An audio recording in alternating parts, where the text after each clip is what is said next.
He's showing up now. He's good by the time he gets live stream. Yeah. We have visitors, Charles? We do. We're going to start letting them in right now. Adam, excuse me, Adam. We have, okay, thank you. All right, we are live. Thank you.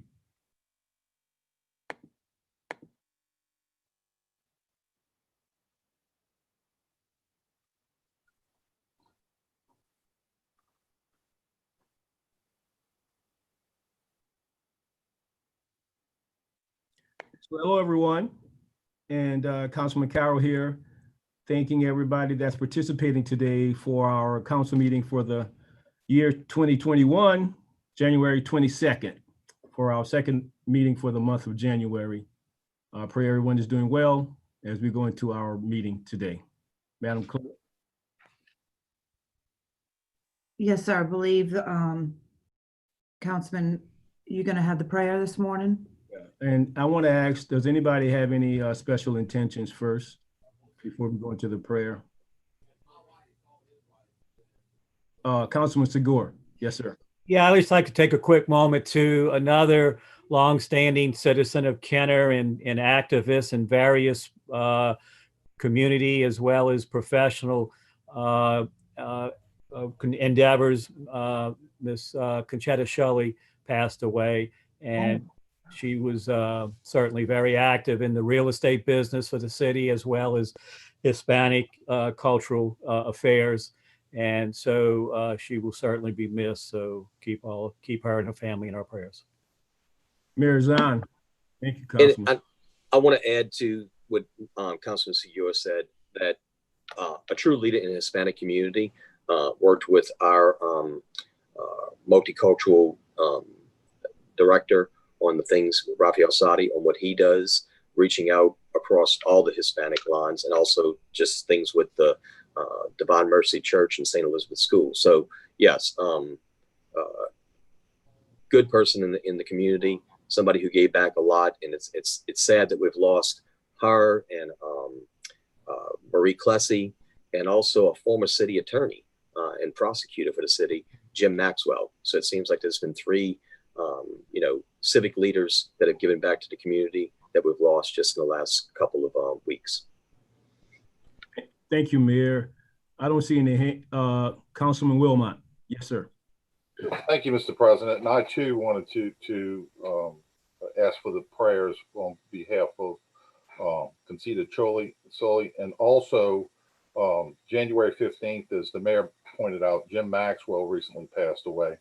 And he was a local attorney who known for his career as a former assistant district attorney, and having been a senior partner at the law firm at Ansardi, Maxwell, and Powell.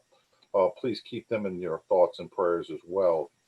Also on January 28th, Joe Buffington, the husband of former state Senator Sherry Buffington, passed away from heart COVID-related illness. Please, I ask that you keep them and their family in your prayers as well. Yeah. I will act, Councilman Brannigan. Yes, sir. Yeah, they the other night they had a guy running the canal on Vintage and Powell Boulevard. I think he's still in the hospital, and just remember him and his family in your prayers. Thank you. And for anyone else, Councilwoman McKinney. Yes, I just wanted to say, express my sorrow for the family of Conchetta Shelley, and as well as the family of Marie Clessy. They were both great civic leaders, and we want them to be recognized for all of the contributions that they gave back. So my condolences to their family, and we will work to make sure that their memory is always impacted and shown in the community. So thank you.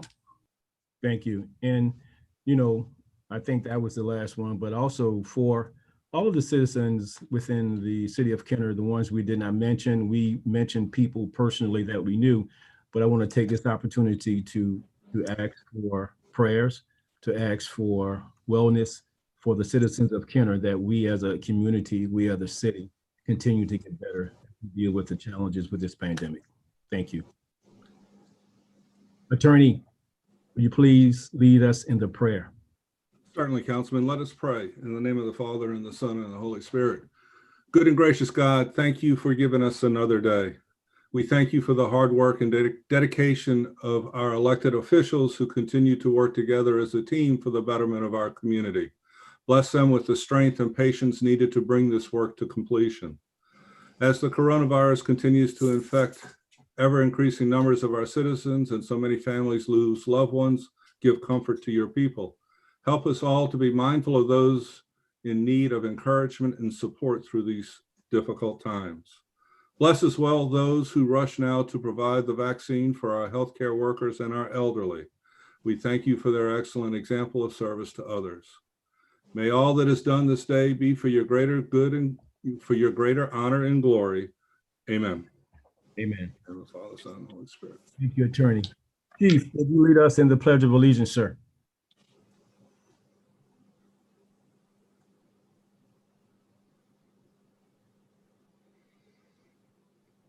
Is the chief mic's on?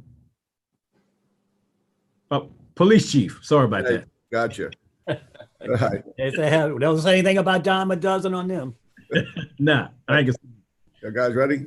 Pledge allegiance to the flag of the United States of America, And to the Republic. for which it stands, one nation, under God, indivisible, with liberty and justice for all. Thank you, Chief. Madam Clerk. Yes, sir. You have a quorum this morning. Is there any resolutions, motions, or other items from the floor? Seeing none, we'll move on to the consent agenda. Item 1 is approval of minutes, the regular council meeting of January 7th, 2021. Item 2 is approval of alcoholic beverage permit applications. We have none. Item 3 is approval of bingo and public gathering applications. Item 3A is application number 2220-20, Rotary Club of Kenner to hold a public gathering on February 13, 2021 from 5 a.m. to 12 p.m. for the purpose of an annual fundraiser at Lake Town. Item 4 is correspondence, reports from the mayor, CAO, or department heads. Item 4A, at the request of the administration, a report from Mayor Zahn. Thank you, ma'am. Mayor Zahn. Thank you, Council Chairman. Got a few quick things to talk about. Sales tax, January sales tax collections, reflecting sales in November of 2020. Reflecting sales from November are down 13.46% over the same month in 2020, which is a loss of $442,000. I'm sorry. There's a misprint on here. I'm trying to read it correctly. That is a big loss. That is something that I report that I have not reported on that is positive in the last, I guess, since COVID numbers actually hit us. We do see that things are going on throughout the city of Kenner on the weekends, which is still not at full capacity every place. So something we have to be aware of as we're entering our budget season, which all of you all know we'll be starting to work on sometime at the end of February, beginning of March, and getting to you all as quickly as possible. Code sweeps with the help of our code department with James Mohammed and Molly McGinnis. The 600, 900 blocks of Boo-Ray in District 4 were swept this past week. Our report has address required 2, abandoned vehicles 8, building maintenance 4, soffit 5, fence repair 3, garbage can 1, litter and debris 19. That's a lot. Unsafe electrical 1. Total warning violations were 27. Boo-Ray continues to be a problem area in District 4. Like we have other areas in other districts. It's something that we stay on. We get consistent complaints from the Chateau area about Boo-Ray. Look, the code enforcement department, our police department, our fire department does what they can do, what the law allows them to do, and I appreciate everything that they do on that. The other night, we had our kickoff meeting for economic development on the plan for Rivertown and also for Esplanade Mall. TSW is doing the study. It's a group from Atlanta. We had up to 66 people attended.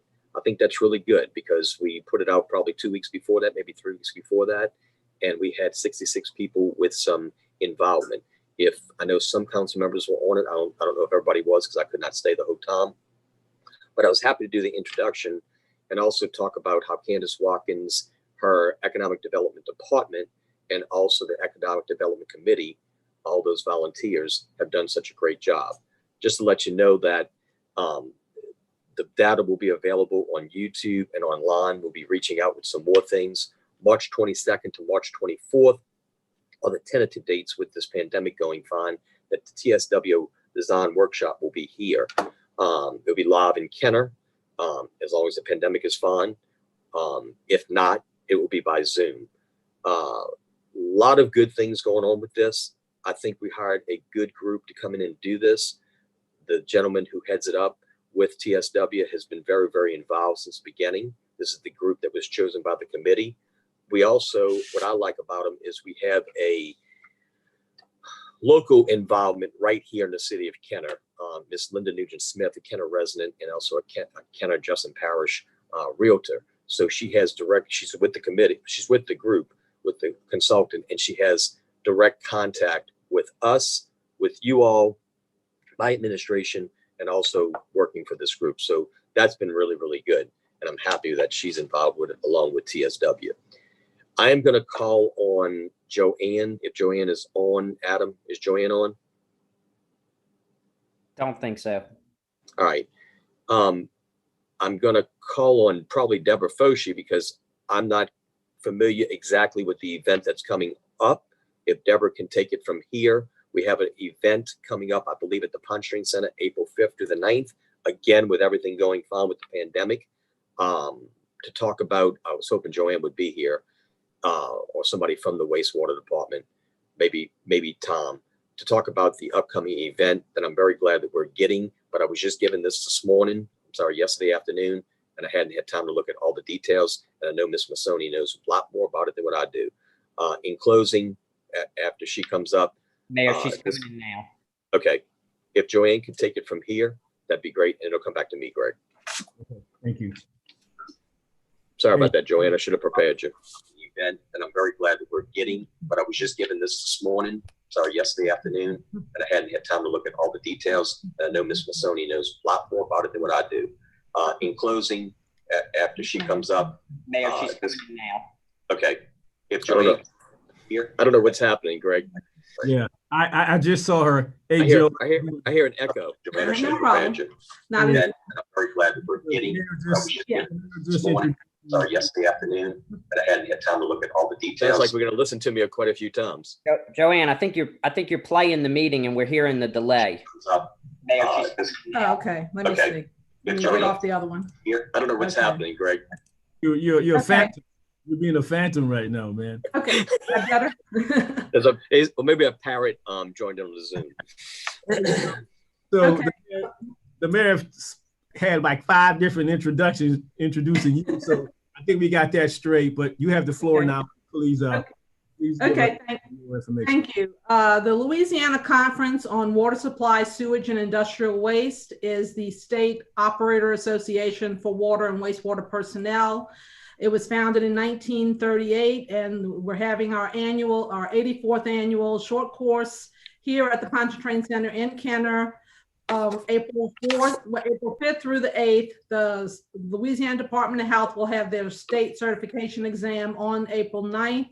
And we're expecting approximately 300 to 500 people with exhibitors and with attendees. We'll have 32 hours of certification exam review courses for their water and wastewater licenses, and also 32 hours of technical sessions so that they need to retain their licenses once they get them. So we are also on Tuesday, we have a wastewater beauty and a water taste contest where the different cities and parishes bring their water and wastewater samples, and we have judges, and they have a contest to see who has the best tasting water and the best looking treated effluent in the wastewater. And we'll have meet and greets with the exhibitors. So there, a lot of the exhibitors are looking forward to being in this area. We do a north-south rotation. So usually in the north is in Shreveport.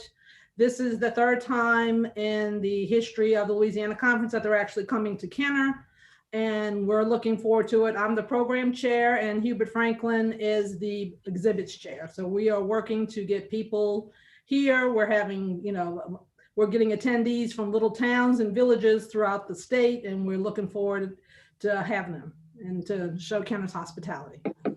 Hey, Joe, thank you very much. And Welcome. as we move forward, if you can keep all of us abreast of what's going on, I would appreciate that, because since it's, and congratulations to you, Franklin, for your positions. And I know you guys are going to do a great job representing the city of Kenner and the whole organization. So thank you. Oh, you're welcome. Thank you, Councilman. Mayor Zahn, back to you. And I don't know if we're going to have another, and I'm looking at the calendar right now, I think we do have a meeting that evening, but on February the 4th. But if someone has seen, if you haven't seen lately, the old Pavilion strip mall, you need to see it. Goodwill will be opening up its doors that morning of that council meeting. I believe it's February the 4th. Since this administration took place, has come in, we have seen a change in that strip mall, whether it's painting the strip mall, making sure the strip mall is back up to where it should be. But numerous businesses have moved in since this administration came into place, and as a change aesthetically of the strip mall. Goodwill will take up another big area of the Pavilion Shopping Center, and it will open up February 4th. So I'll be able to report on February 4th how the grand opening went. But if you haven't seen it, and whether you like Goodwill or not, I mean, a lot of our residents like it. I personally like it. I think it's moving from a area that can be a lot better in that Pavilion strip mall and service our constituents, our residents, a lot better. So I want to thank Ben Dempsey, the owner of that mall, Sid Bullitt, also, who also does some leasing on that mall, for the hard work that they have done to help this administration bring that mall back. Mayor, if I could, the council meeting's on February 11th. We moved it. Oh, okay. All right. I looked at it real quick. So I'm glad I did bring it up. Thank you, Natalie. I'm glad I did bring it up, because it'll be open for a week after we have the next council meeting. Hey, thank you, Mayor. Appreciate that. And just to add a couple of comments on your initial comments as it relates to the code sweeps. I like to, just thank the code department, Director Muhammad, also the attorney's office, for some of the support over the last 2 or 3 months. The connection between the two, and I guess the triangle would be to the citizens, to be able to not only for a code to do their job, but the support that I've received from the attorney's office to explain to the citizens, to make sure that I'm not stepping outside of my bounds, but to let them know, even though we're going through some challenges, that we have not forgotten about doing what we have to do to ensure the safety of the community. I think at the end of the day, that's what our job is. And I've always held the position that the code department and the recreation department, because of people and their children, are two of the hardest, because you're going to get, the people are going to be at you personally. They're going to be coming to you every time you're out around. So for us to maintain the professionalism and to understand what some people may be going through personally as they relate to their personal property, I think you guys have done a great job, and we look forward to making us better, even though we're going through some challenges right now. So I wanted to say that. Thank you. Thank you, Mayor. I agree. No problem. Thank you. Madam Clerk. Yes, sir. Hold up, Madam Clerk. Oh, I'm sorry, I didn't see Mr. Wilmot. He changed positions on my screen. Councilman Wilmot. Thank you, Mr. President. And I would just want to ditto on what the mayor said a little while ago, and I really think it's come along fantastic. The Kenner Pavilion Strip Mall has had a huge turnaround. Very, very great. Just kudos for that. That's really you can see the difference.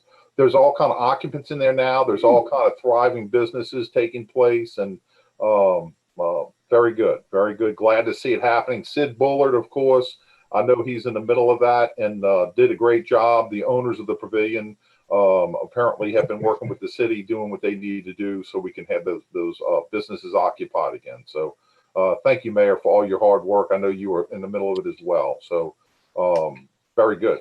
That's all I have to say. Thank you. Thank you. Councilman Brannigan. Yeah, I'm really happy to see the pavilion coming back. It was nice a couple of years ago when I first got elected that Mr. Edge renewed their lease, then At Home renewed their lease. And I think that set the footprint to get these other businesses in there.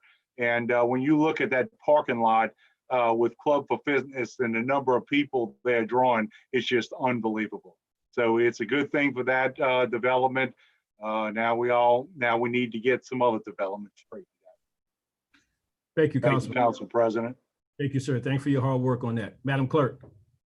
Councilman McKinney has her hand up, sir. Oh, Councilman McKinney. You have the Yes, floor. thank you, Council President. I too want to just comment on the turnaround of the Pavilion Shopping Center. I think that it's great that we're getting businesses in there and that we're filling those areas up. But I do want to caution that Goodwill, the previous location, was also in Kenner, and now with the loss of that location, or maybe just inquire, is the Goodwill, are they going to have two Goodwills open within that proximity, or is that other Goodwill relocating? And that we're going to have another vacancy in Kenner as well. And that mall now needs to be our focus of economic development. So I just want to request that. Thank you. Thank you. Councilman Brennan, did you have your hand up, sir? He's muted. He said no. He said no. Okay. I don't see any more hands. And just, Oh, I guess, Mayor just Dodd. to answer the question, my understanding is there's going to be one brand new Goodwill store, which is much larger, much more capable of satisfying our public. So my main concern is the progress of that, not what it's going to leave behind. What it's going to leave behind is up to that owner of that strip mall to develop that. But important to have it filled, absolutely. But for the location that was in compared to the location this one's in, I'm looking at sales tax. Thank you, Mayor. I do not see any more hands up from the move on the screen. Madam Clerk. Yes, sir. Item 5 is acceptance and rejection of bids requiring an expenditure of less than $5,000. We have none. Item 6 is change orders requiring an expenditure of less than $5,000. We have none. Item 7 is acceptance of committee findings for final passage. We have none. Item 8 is re-subdivision ordinances for final passage. Item 8A is summary ordinance number 12,787, an ordinance approving the plan of re-subdivision of lots 22, 23, and 24, where 26 and lot 12B, plot 12 into lot 12-B1, lot 12, Crestview Business and Industrial Park. Item 8B is summary ordinance number 12,788, an ordinance approving the plan of re-subdivision of 7 through 16 and 11,250 square foot unimproved portion of California Avenue between squares 505 and 506 of Highway Park Subdivision. Motion by Councilwoman McKinney, second by Councilman Carroll to approve. Councilman, please vote. Councilman Hayes, Yay. Councilman Brannigan, Yes. Councilman Brennan, Yes. Councilman McKinney, Yay. Councilman Wilmot, Yay. Councilman Carroll, Yay. Councilman Segura. Yay. Motion passes 7-0. Under the public appearance agenda, we have item 9, public hearings for final passage.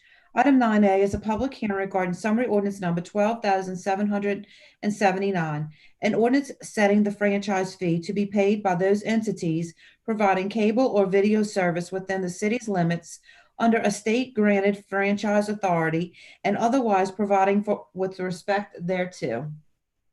Motion by Councilwoman McKinney, second by Councilmember Carroll to open public hearing. Councilman, please vote.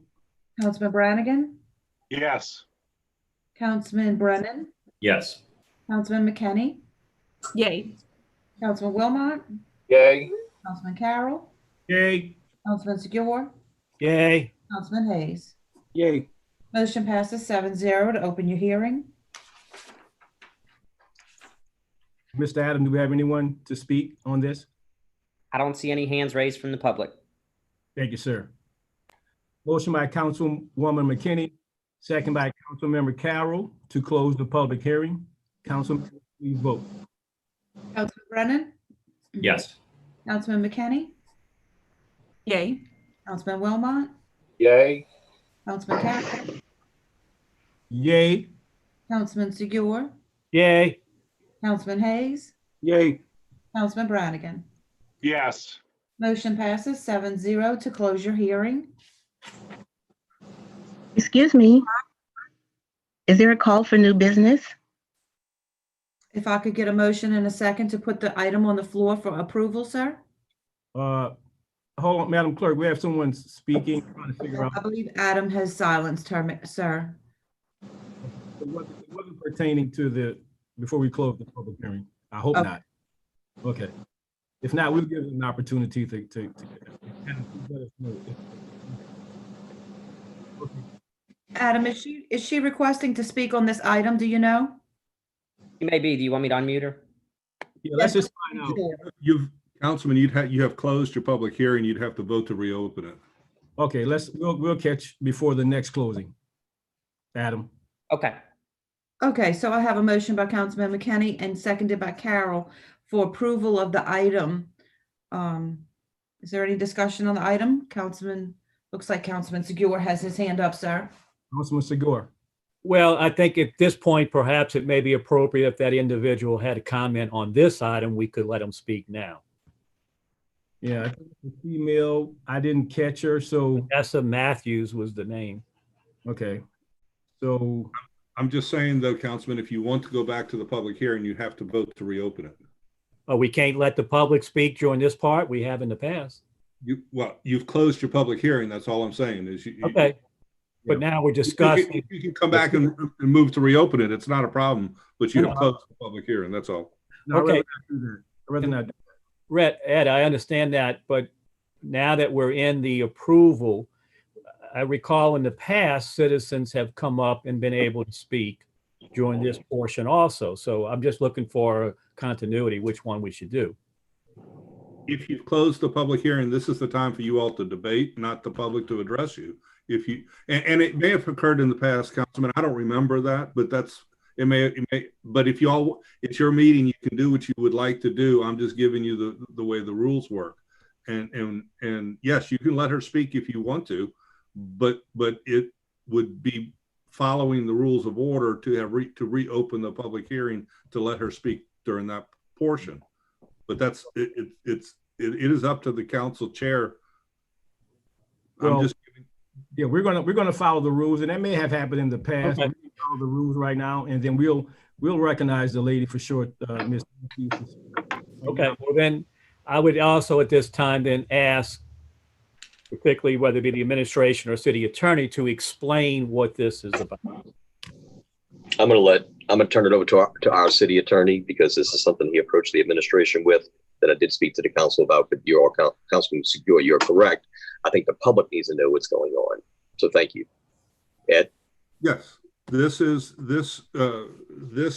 a ordinance to establish franchise fees for streaming services such as Netflix and Hulu and others who are streaming to not only into our jurisdiction, but other jurisdictions without having proper franchise agreements, which and some of them feel they don't need. We have retained lawyers who are looking for to do a class action lawsuit against them to collect past franchise payments that they should have been paying us. And this is at the suggestion and recommendation of those lawyers that we establish that we have this ordinance passed to establish the fact that they do in fact owe us franchise fees. All right, thank you. That's what I wanted to have put out there, what it was for, and we'll. Councilwoman McKinney. Yes, thank you, Council President. I just have a couple of questions about this one in particular, and maybe the administration can answer my questions. The fees that are being asked for are pretty, are based on gross revenues. That's based on, I would think that's gross revenues for this, obviously for the Kenner jurisdiction. How is that tracked, and how is this legislation comparable to other municipalities, Jefferson Parish, Orleans Parish, and other cities in their surrounding? How does this compare to those, to the fee as well as excuse me, the fee as well as if they have legislation in place? Thank you. as far as I know, there are no other jurisdictions in or near us that have it. Jefferson Parish doesn't. Orleans Parish, as far as I know, does not. The fee is a percentage of gross revenue. And yes, you are correct, Councilwoman, that it would be gross revenue generated through here in Kenner. The fee is comparable to our fee for the franchise rights for UVerse or AT&T or Cox is based on a percentage of gross revenue. So it falls under the same way that we establish a franchise fee for cable providers. Okay, okay, thank you. I have an additional question, a follow-up question. So with regard to that, since no other municipality or jurisdiction around us does that, is this who is going to be the collector of this tax or this franchise fee? And how is it going to be in motion? And then also, will it result in higher costs for the cost of Netflix, Hulu, and all of those for our residents? I can't answer the question as to how, if it would increase the cost to our residents. That would be up to Hulu or Netflix or whoever as to what they do with it. We would be the collector of that fee, but as it works with Cox Cable and others, they report to us the revenue of the sales in our location and pay us a fee off of that. And we have the ability to audit that. This is certainly this is certainly a new issue here. There's litigation across the country that deals with this issue.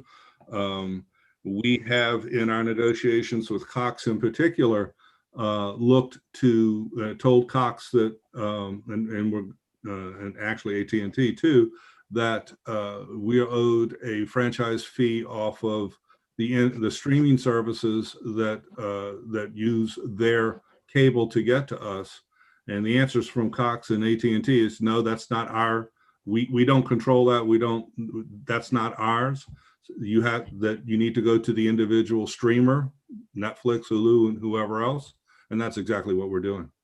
Okay, and how can I think it's really important to understand how that's going to be tracked, because if it's something that's based on, who do we have relationships at Hulu and Netflix, because I think that we don't know, we as the citizens or the city don't know who has Hulu or Netflix, and that's based on, I mean, obviously there are probably many people in the city of Kenner who do, but tracking that and if we don't have relationships with them is going to be very challenging and could potentially lead to court battles, like you said, that there. And we are going to be in a court battle on this one. We are suing them. I don't want to put ourselves into a situation where we're going to put ourselves at risk of being in legal challenges. You all have already approved a contract for us to sue them to collect past due franchise fees. So we are headed in that direction. Thank you. You're welcome. Thank you for the question, Councilwoman. Thank you, Attorney, for your information.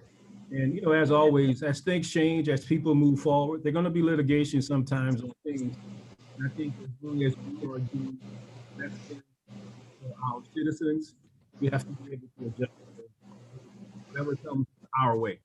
So I'm just gonna say that. Campo. Yes, Councilman. I see that Ms. Matthews is best on. Could you let her know that we are procedurally, we can't get back to that, if it is a question about this particular item, that she's going to have to address it at the end of the meeting. We apologize for not letting her. Yes, we'll queue her up at the end of the meeting. Okay, just please let me know if you can. Councilman Wilmot. Yes, Council President, thank you. And I was wondering if this would be the proper time to reopen the public meeting to allow her to have an opportunity to speak. It would be a fine time if you want. Yes, you could do that. I'd like to do so. I'm gonna go back to what Councilman Gore and the attorney said, that procedurally, we are under the understanding that now we are talking. It is not the time to let the public talk. We missed that window. I'll take responsibility for not giving her time, but I will not be in favor of opening it up again, the public portion, that give her an opportunity to ask that question.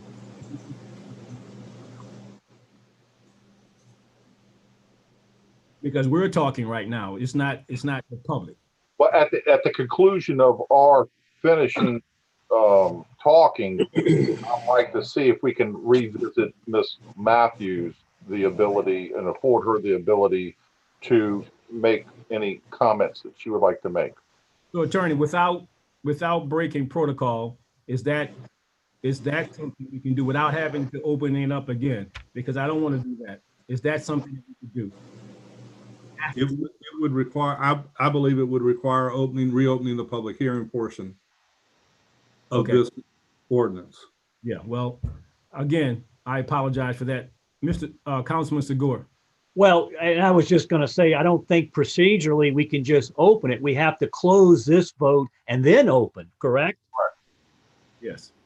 And I'm saying I don't think we should do that right now. I apologize again, but I'm going to go with the opinion of the attorney that, and I believe you're right, Councilman. We'd have to close it and reopen it. And I prefer not to do that right now. But I don't want it to be implied that we're not going to give Ms. Matthews an opportunity to address that.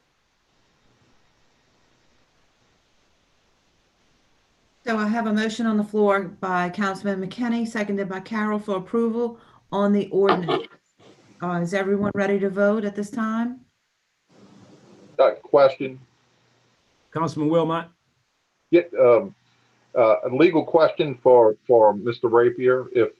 If in the event that we vote on this and we hear Ms. Matthews has something to say and it's related to the issue, we still certainly are afforded at that time, if we wanted to reopen this issue, the overall issue, and re-vote on it if we deem necessary. Is that correct? Yeah, I believe so, yes, because you have the ability to reconsider. Okay, so by her not speaking at this point, she can still speak before we conclude today, and if we deem necessary at that point in time, we can reopen. Yes, sir. Yeah, okay, that's all. Thank you. And maybe I wasn't clear, but that was the direction, Councilman, that I was alluding to be able to handle it that procedurally way. Okay, thank you, Mr. President. I just wanted to make sure that her voice was going to be heard. Thank you. Thank you. Councilman Segura. That was fine. I just, well, if we could, we'll reconsider at the end under 19. Yes, sir. Thank you. I do not see any more hands. Madam Clerk? Councilman McKinney? Nay. Councilman Wilmot? Yay. Councilman Carroll? Yay. Councilman Segura? Yay. Councilman Hayes? Yay. Councilman Brannigan? Yes. Councilman Brennan? Yes. Motion passes 6-1. Councilmember McKinney is opposed. Item 9B is a public hearing regarding summary ordinance number 12,786. An ordinance approving the plan of re-subdivision of parcel S, Wood Lake Subdivision, Kenner Jefferson Parish, Louisiana, into lots S1, S2, and S3. Motion by Councilmember Brennan, second by Councilmember Wilmot to open the public hearing. Council members, please vote. Councilman Wilmot? Yay. Councilman Carroll? Yay. Councilman Segura? Yay. Councilman Hayes? Yay. Councilman Brannigan? Yes. Councilman Brennan? Yes. Councilman McKinney? Yay. Motion passes 7-0. Mr. Campo, do we have anyone to speak? Yes, Council President. The Planning Department has a brief presentation on this case. Yes, sir, Mr. McFarland. Please proceed. Okay, you can see my screen now? Yes, sir. Thank you. This case is a re-subdivision application by Mr. Mario Bazile, 82 Sequoia, Kenner, Louisiana, 70062. The property is located in on lot S1. Let me get the right information. Bounded by Lake Pontchartrain on the north, Sequoia on the south, Verde Street on the east, and Platt Street on the west. Lot S has frontage on all three of those streets. Currently, the parcel is developed as the Wood Lake Estates Tennis and Swim Club, and the applicant is requesting to re-subdivide into three lots. The property is owned single-family residential, as is all of the surrounding properties. As you can see, it's all developed residentially. Existing parcel S is an irregular shaped parcel containing 92,457 square feet. New lot S1 is an irregular shaped lot, which includes 18,213 square feet. And new lot S2 is also regular shape containing 15,455 square feet.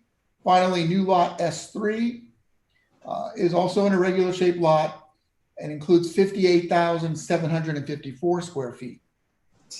All the utility companies have reviewed the proposed re-subdivision and have no objection, and utilities are available. This re-subdivision meets all of the requirements of a simple re-subdivision, including no new public services or access needed. That concludes the planning department's presentation. Thank you, Mr. Dufour. Mr. Kemp, Councilman Brennan. Thank you, Council Chair. Mr. Dufour, just for clarification, I don't know if it's necessary. The zip code for the property is 70065. Where if, I don't know if that needs to be amended or at least addressed. Could you explain a little background on this, the Zoom meeting that was recently held for planning, and have you received any comments or opposition? My office is not. We received a couple of inquiries prior to the Planning Commission meeting, which was held on December 16th. I addressed those with the individuals, and they responded that everything was good from their perspective. And so no one attended the Planning Commission meeting. We did notify all the residents within 250 feet of the lot of the meeting. No one attended, and I have not heard from anyone since prior to the Planning Commission meeting. Okay, thank you, sir. Thank you, Councilman. Mr. Campo, just so I won't make the same mistake again, is there anybody in the public wanting to speak? I don't see any hands raised. Thank you, sir. Motion by Councilman Brennan, second by Councilmember Wilmot to approve. Council members, please vote. Councilman Carroll, Yay. Councilman Segura, Yay. Councilman Hayes, Yay. Councilman Brannigan, Yes. Councilman Brennan, Yes. Councilman McKinney,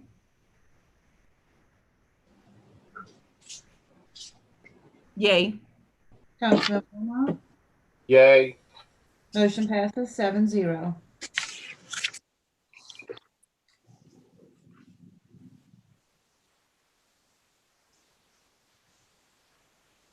I have a motion by Councilmember Brennan, seconded by Councilmember Wilmot for approval. Council members, please vote. Councilmember Segura, Yay. Councilman Hayes, Yay. Councilman Brannigan, Yes. Councilman Brennan, Yes. Councilman McKinney, Yay. Councilman Wilmot, Yay. Councilman Carroll. Yay. Motion passes 7-0 to approve item 9B. Item 9C is a public hearing regarding summary ordinance number 12,795. An ordinance authorizing a public hearing and approving amendment number 3 to the fiscal year annual action plan for the proposed community development block grant CARES Act CDBG-B3 funds in the amount of $434,252 for the Community Development Department. Motion by Councilman Carroll, second by Councilmember Segura to open the public hearing. Council members, please vote. Councilman Hayes, Yay. Councilman Brannigan, Yes. Councilman Brennan, Yes. Councilman McKinney, Yay. Councilman Wilmot, Yay. Councilman Carroll, Yay. Councilman Segura. Yay. Motion passes 7-0 to open your hearing. Mr. Campo, is there anyone there willing or wanting to speak? Miss Stacy has her hand up. You can go ahead. Ms. Stacy, please, you have the floor. Thank you. Yeah, I do have an objection to the way the money is being budgeted. From what I understand, we're getting an additional $434,252 in money to help the residents related to the hardships of COVID. And of that additional $434,000, it looks like we're taking $86,000 of that money and putting it towards administrative costs. And to me, this is absurd. We already have a community development department that deals with this kind of thing. They administer this money all the time. We're not incurring any additional administrative expenses. The only thing we're doing is taking money out of the hands of the people. That $86,000 could go towards paying rent, which would in turn help some Kenner landlords who are desperately trying to get some back rent. I mean, we have landlords, building owners that haven't been paid in over a year because of COVID, and they're losing money. It's really hurting the landlords unfairly. We have an opportunity to put $86,000 of rent into those landlords' hands, and instead, we're going to just take the money and we're going to apply it to something we're already doing. We've already given out this money. We don't need any more administrative money. Miss Shaw and her staff do an amazing job at community development. We've already given out some of this money. It's the same money. I mean, why are we doing this? This is not okay. We need to take that money and put it strictly into the hands of the people and not just paying to administer more of the same money. For $86,000, you could hire a director for an entire year. We don't need that much money to just give away money. It's absurd, and please consider not doing that. Thank you. Thank you, Ms. Stacy. I have a comment, but I think the mayor has his hand up, Councilman Carroll. Mayor Zahn, you have the floor, sir. And Councilman Carroll, only if the public is finished. So is the public finished? Mr. Campo, is there anyone else? I don't see any other hands raised. All All right. right. And I just, thank you. Yeah. I'm sorry, Councilman Carroll. Just wanna Ms. let Shaw, Ms. if you, Just wait till after all if you have something else, I will give you an opportunity, a couple of minutes to respond. who, me? Miss Stacy. Oh, okay. Okay. Mayor Zahn, you have the floor. Thank you, Councilman Carroll. Ms. Shaw, I was just going to say, I'd like you to give an amazing explanation on why we're doing what we're doing, because I will agree with Ms. Stacy on one thing, that you do an amazing job, but your amazing explanation will be beneficial for all the public to hear, because I know you don't overlook any constituent in the city of Kenner. You absolutely positively look out for the best interests of everyone of the city of Kenner. So if you could give that explanation, I would truly appreciate it. Yes, thank you, Mayor. Thank you, Council President, and to Ms. Alexandra, thank you so much. We're allowed under HUD rules to apply 20% to admin grants, and you're correct. We normally do run these programs, but the difference is with the coronavirus, we have been overwhelmed with requests from landlords and tenants at this juncture. The first funds we got, we used toward rent. We helped 29 families, which is about 65 people in those households. We spent all of the funding with the first allocation for rent. The second allocation is through our home program, which is $163,000. We anticipated about 50 applications. We are up to 123 applications.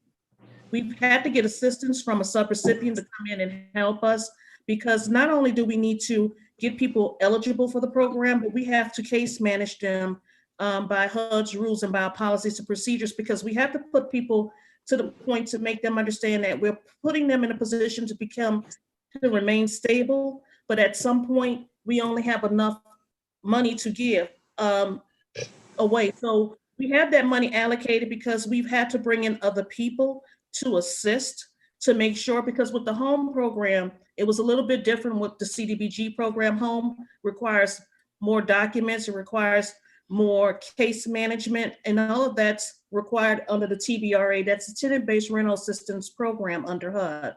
So that's why we have those funds. And I understand Ms. Alessandro's concern. So what we have done is with these funds that are in here will be supplemented to help those 123 people, to make sure that we cover all of them, because right now we've helped 21 families with the additional funds under home, and we've already spent $61,000. The program, we stopped accepting applications December 9th. So we've already spent $61,000 of the $168,000. So what we've done is we are reaching out, and I actually have a meeting with Jefferson Parish on Monday, because they just received some more funding from the Treasury Department, which is new, because we usually get funding through HUD. Do we see more money that we can spend to assist and possibly open up a new program to help landlords out? Because I've been speaking to landlords and they are grateful that we are able to assist, because while we are making making them stable in their housing, there are landlords who can't pay the mortgage. So we are trying to assist both the landlords and the tenants. So I do see your concern and I understand your concern, but that's why the money is there, because we've had to bring in someone that could assist us. Because like I said, we only anticipating by the funding we had only 50 people, but we've more than doubled that, and we get calls every day to assist. So now we're trying to open up another program to get more people funded, because no one anticipated that we would be here at this point. No one anticipated last January or last February that we will still be a year out dealing with coronavirus. And I'm thank God that we're getting vaccines in, but at this point, we may still be here next year. I hope not, but we have to plan that way. So Ms. Alexandra, that's the explanation. And like I said, I understand your concern. Normally we would not have that much money, but when you have to bring in a consultant in, we have to make sure that we have enough money to pay the consultant, because the consultant pretty much has used all the money that we had initially allocated, because we didn't anticipate having these many people. Now, we could have cut it off at the first 50, but there's so many more people in need. So that's why we want to make sure that we can assist everyone. Y'all got to check in. Thank you, Attorney. Ms. Stacy, you still there? Yes, sir. Yes, Tom. You have any comments? Yeah, thank you for allowing me to follow up. I do. You could, like you said, Michelle, you could cut it off at 50, because the reality is, even though you may have another 200 people, those people aren't going to get any help. So, to address them, you just need to say, I'm sorry, we're out of money. But to use $86,000, which would specifically go towards giving away $400,000, that money can be given away in a month. And I don't see how we can justify saying we needed a consultant to give this money away, which we already know how to do, just because we had too many applicants. You just closed the program. Well, and we're trying to, and Ms. Stacy, and I understand just cut it off at 50, but I have, with these 123 people, we have single parents, we have people who were working who just can't go to work, school purpose. There's a lot of reasons that we hear. So I know it's easy to say just cut it off at 50, but if we can help 123 people and 123 households, we want to help as many people as we can. And that's why we brought the consultant in to help those people. So, because just helping the 50 people and saying, what else, when these people become homeless in the city of Kenner, we have to do something. So this is our edge. And like I said, it's not like we're not seeking underfunding. Just like I said, I met and I spoke to the director of community development. They just received additional funds from the Department of Treasury.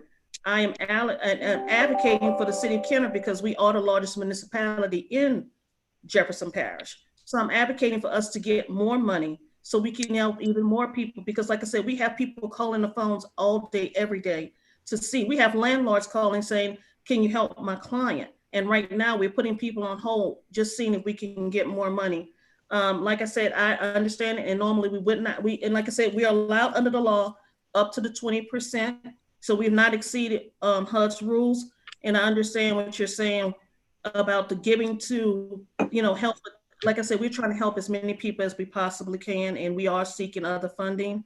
If we find, and we've done it before, Ms. Alessandro, if we find that we don't need that money, we reallocate money all the time. And you can see that through all the action plans that I've done. We reallocate money all the time to different programs. So if we see that we have money left over, we will reallocate that funding. I will tell you that today we will do that, just because we're trying to help as many people as possible. Well, and you know what? Thank you for that, because of course we'd like to help every single person, but just because we have an $86,000 consultant doesn't mean we're going to get any more money to actually help those people. This $86,000 that I'm speaking of is only going to help administer this $400,000. It's not going to get us any more money.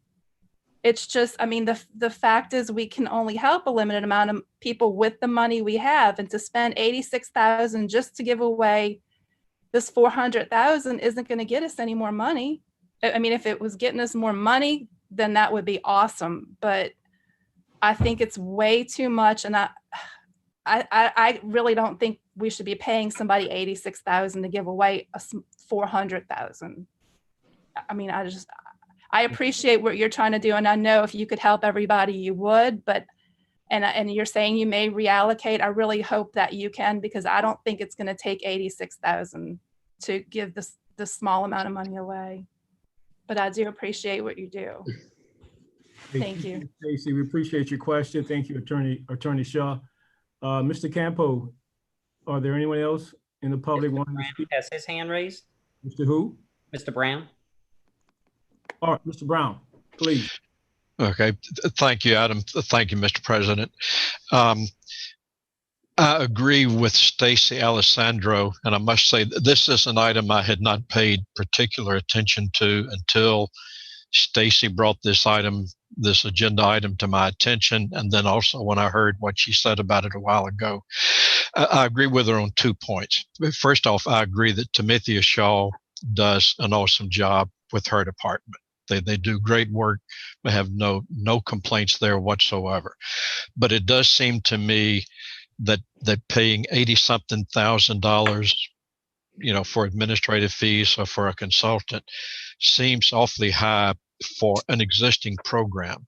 The mere fact that HUD rules allow the city to use or to retain up to 20% of the money for administrative expenses doesn't mean that the city should retain that 20% for administrative expenses. I can understand there's additional work involved. $80,000 would hire, a new director, would hire 2 well-paid city employees or several part-time employees. It does seem rather high to me. I can understand there might be some additional administrative expenses. I don't see it being this much. It does seem to me that either more of this money or even all of it should go directly for aid to the residents. It does raise concerns to me. That's all I have. Thank you, Mr. Brown. And, appreciate the comments.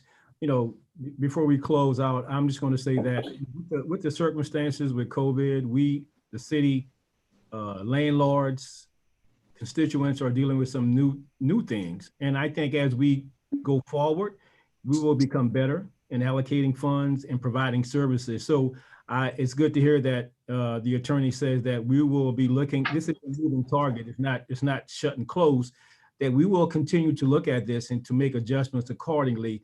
And I think that's what I heard. I think there is a position that the constituents that spoke, Attorney Shaw, and I think we're on the same page. It's a matter of coming to a common ground of what is enough and what is needed.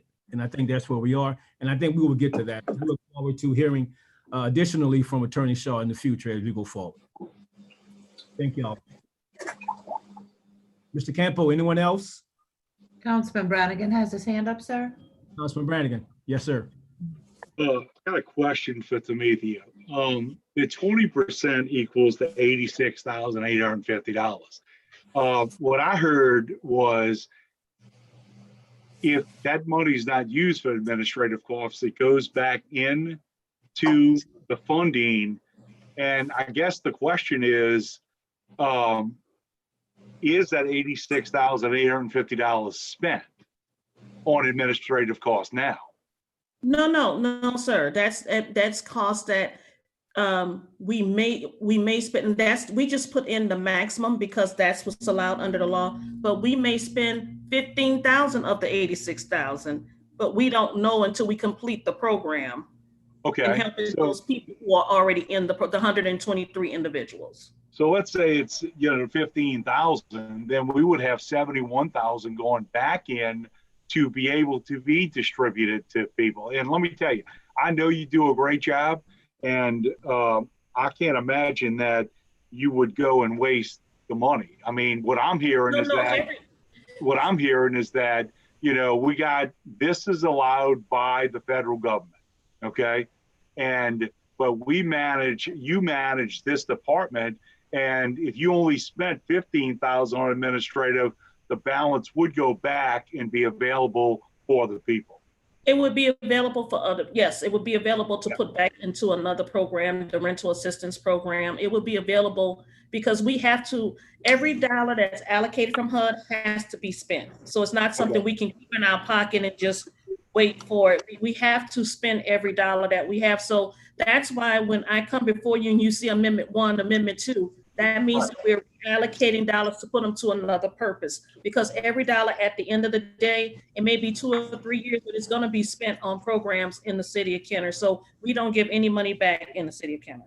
Well, I trust your judgment on this, and I can't imagine that you would waste a penny of the money. So not at all. And like I said, as we go along, and we're hoping to get more funding in to help, because like I said, Councilman, even though we've helped the first set of families, and now we have these 123 applications, like I said, the first 21, we had 168,000 allocated under the home program.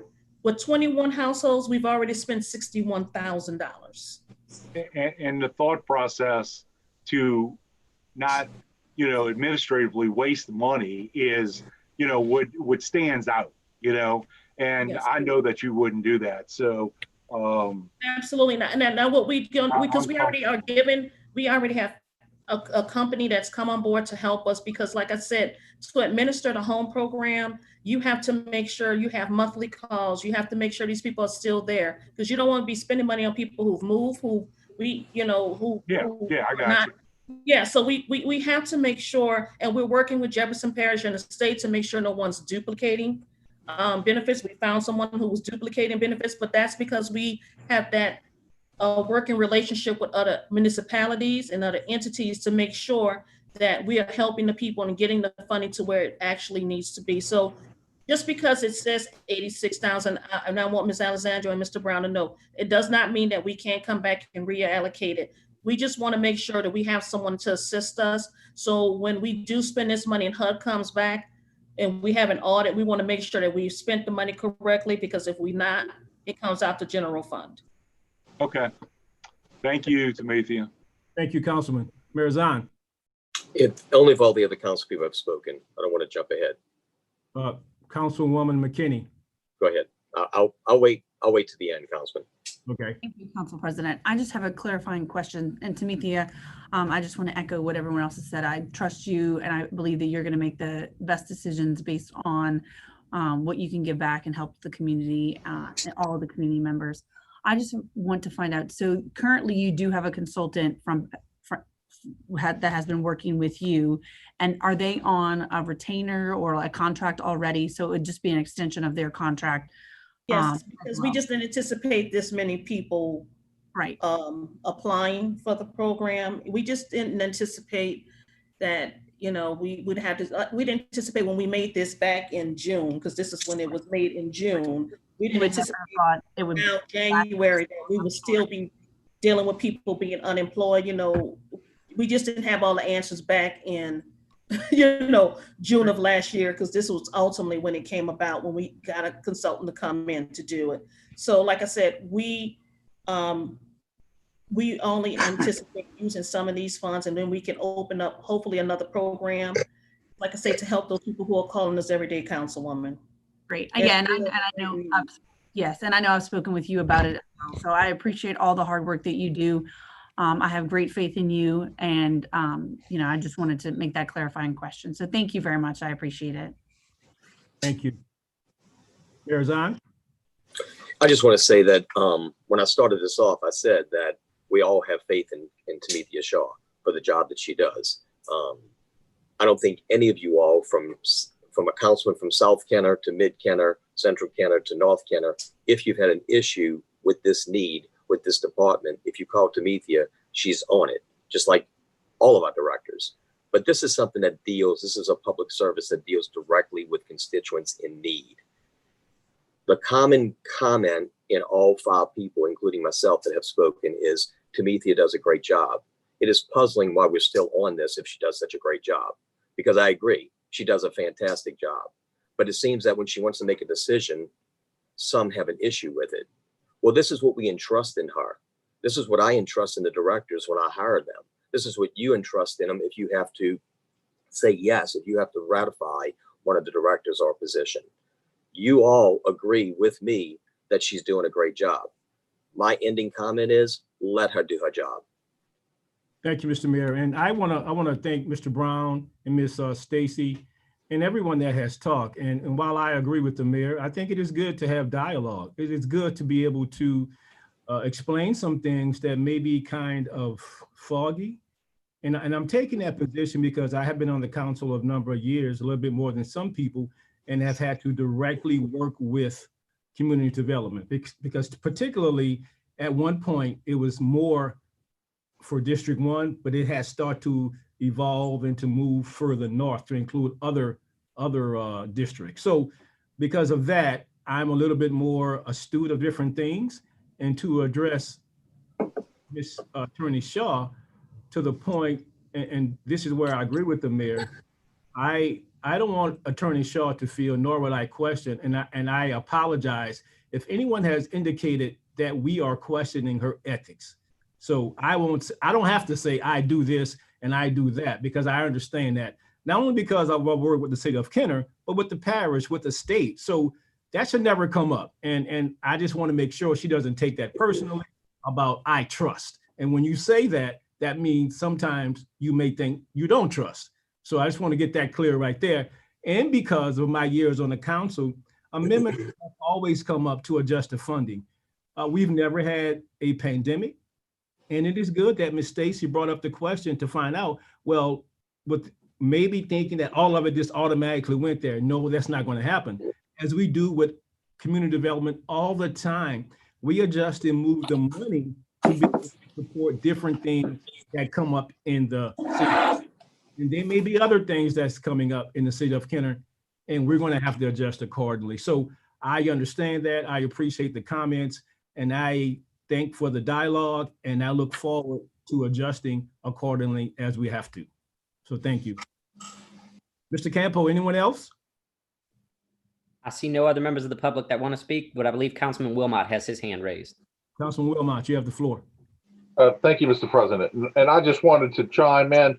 I think the line of questioning that the Councilman Brannigan had with Ms. Shaw cleared up the issue. If they're putting 20% on the side and it's not necessarily all being used for those administrative costs, a portion of it only might be used. So, but it's being done as to allocate those funds. So there may very well be a substantial amount of money or a limited amount of money left over going towards a future projects. Is that correct, Ms. Shaw? That's correct, Councilman. And as you can see, this is amendment number 3, which means that amendment number 2019 original was done before I got here in June of 2019. And I've amended this same this fiscal year now 3 times. So this is the 4th time you've looked at 2019, because we've moved money 4 times within this year.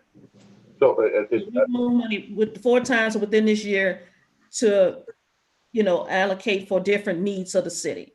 So you've seen 2019 4 times before you. This is your 4th time looking at it. So I promise everyone, if we don't need this money for the requirements that we have to meet with our home TBRA, we will be moving this money to another project to assist the citizens, because this money goes directly to assist the citizens. Thank you, Ms. Shaw, and thank you for all your hard work. Thank you. Motion by Councilman Carroll, second by Councilmember Segura to close the public hearing. Council members, please vote. Councilman Brannigan, Yes. Councilman Brennan, Yes. Councilman McKinney, Yay. Councilman Wilmot, Yay. Councilman Carroll, Yay. Councilman Segura, Yay. Councilman Hayes. Yay. Motion passes 7-0 to close your hearing. Motion by Councilmember Carroll, second by Councilmember Segura to approve. Council members, please vote. Councilman Brennan, Yes. Councilman McKinney, Yay. Councilman Wilmot, Yay. Councilman Carroll, Yay. Councilman Segura, Yay. Councilman Hayes, Yay. Councilman Brannigan. Yes. Motion passes 7-0. Item 10 is opening of bids. We have none. Item 11 is reclassification of zoning for final passage. We have none. Item 12 is other ordinances for final passage. We have none. Item 13 is resolutions and motions by council members. We have none. Item 14 is items removed from the consent agenda. We have none. Item 15 is acceptance of contracts and similar matters approved by the mayor. Item 15A is summary ordinance number 12,789. An ordinance accepting the lowest responsive bid received from Beacon Air Conditioning for repairs to the air conditioning system at the Children's Castle in Rivertown in accordance with telephone bid number T20-2781 in the amount of $14,620 for the Department of General Services. Motion by Councilmember Brennan, second by Councilmember Carroll to approve. Council members, please vote. Councilman McKinney, Yay. Councilman Wilmot, Yay. Councilman Carroll, Yay. Councilman Segura, Yay. Councilman Hayes, Yay. Councilman Brannigan, Yes. Councilman Brennan. Yes. Motion passes 7-0. Item 15B is summary ordinance number 12,790. An ordinance accepting the lowest responsive bid received from Barrier Construction Company, LLC, to supply asphaltic paving materials on an as-needed basis in accordance with seal bid number 20-6578 and an amount not to exceed $60,000 annually for the Department of Public Works. Motion by Councilmember Brennan, second by Councilmember Wilmot to approve. Council members, please vote. Councilman Wilmot, Yay. Councilman Carroll, Yay. Councilman Segura, Yay. Councilman Hayes, Yay. Councilman Brannigan, Yes. Councilman Brennan, Yeah. Councilman McKinney. Yay. Motion passes 7-0 on item 15B. Item 15C is a summary ordinance number 12,791.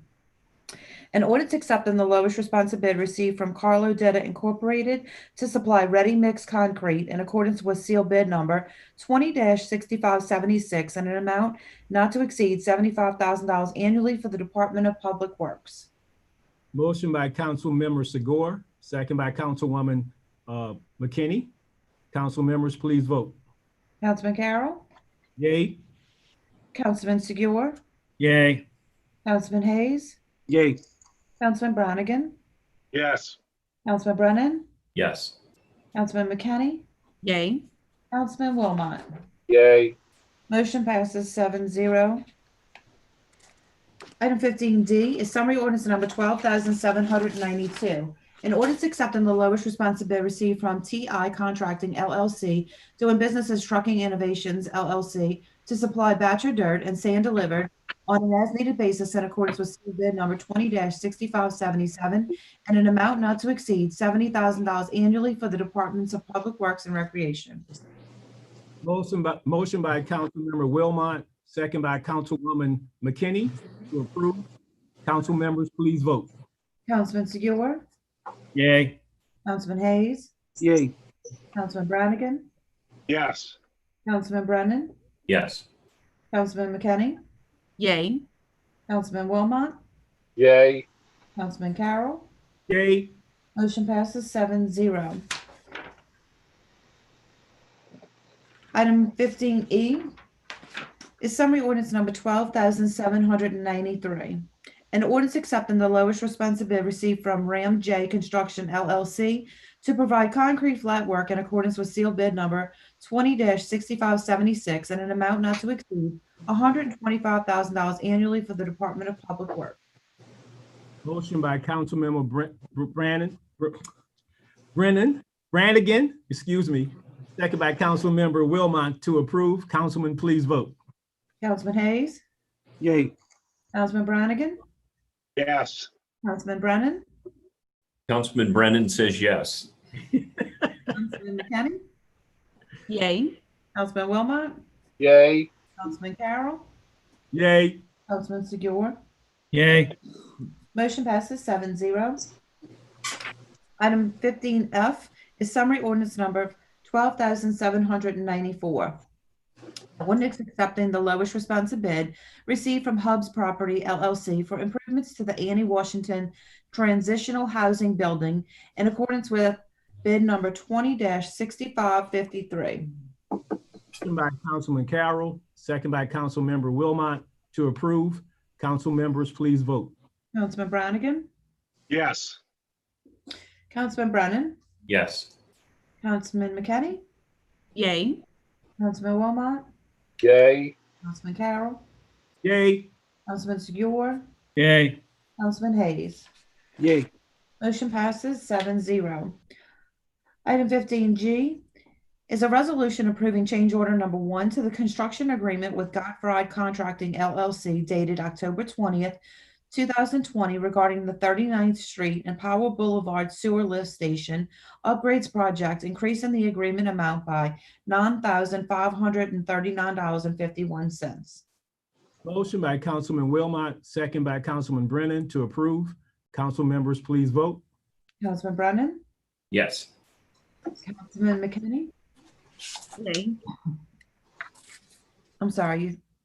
Actually, I had a question. I had a question on this about the percentage, and they didn't see it. So what if the percentage of the 9,000, and it's not very much, is being paid by the city, and what is anything being paid by any other entity?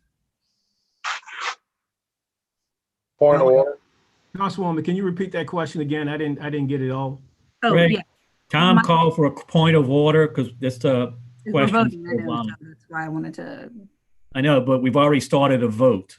And Right, but my hand wasn't seen. that's between you and the president. But Councilman Wilmot has a point of order. You got to go to him. Councilman Wilmot, I'll hear you and then I'll come back to you, Councilwoman. Councilman Wilmot. Thank you, Council President. Thank you, Mr. President. I was just wondering just that very question. We started voting and then questions being raised. I'm curious to know how this should be handled by our city attorney. You're in the middle of a vote. You need to take your vote. You need to complete the vote. Thank you. Councilwoman, I apologize again for not seeing your hand. I think at the end of the meeting, obviously, you have an opportunity to ask your question. Well, I'm going to abstain then if I don't have full information. Thank you. Okay, thank you. Question? Councilman Wilmot. Is there a procedure, Mr. Rapier, that we could vote on in order to revert back? You're muted, Ed. You're still in the middle of the vote, so you can't. I don't know. I don't know of a procedure other than potentially to recall or reconsider this at the end of the meeting. Okay, thank you. Yes, and obviously, I am not trying to mute Councilwoman McKinney at all, but if we have started, and that has been my understanding, that once we start voting, that's where we are. She has taken a position to recuse or abstain from it. I respect that.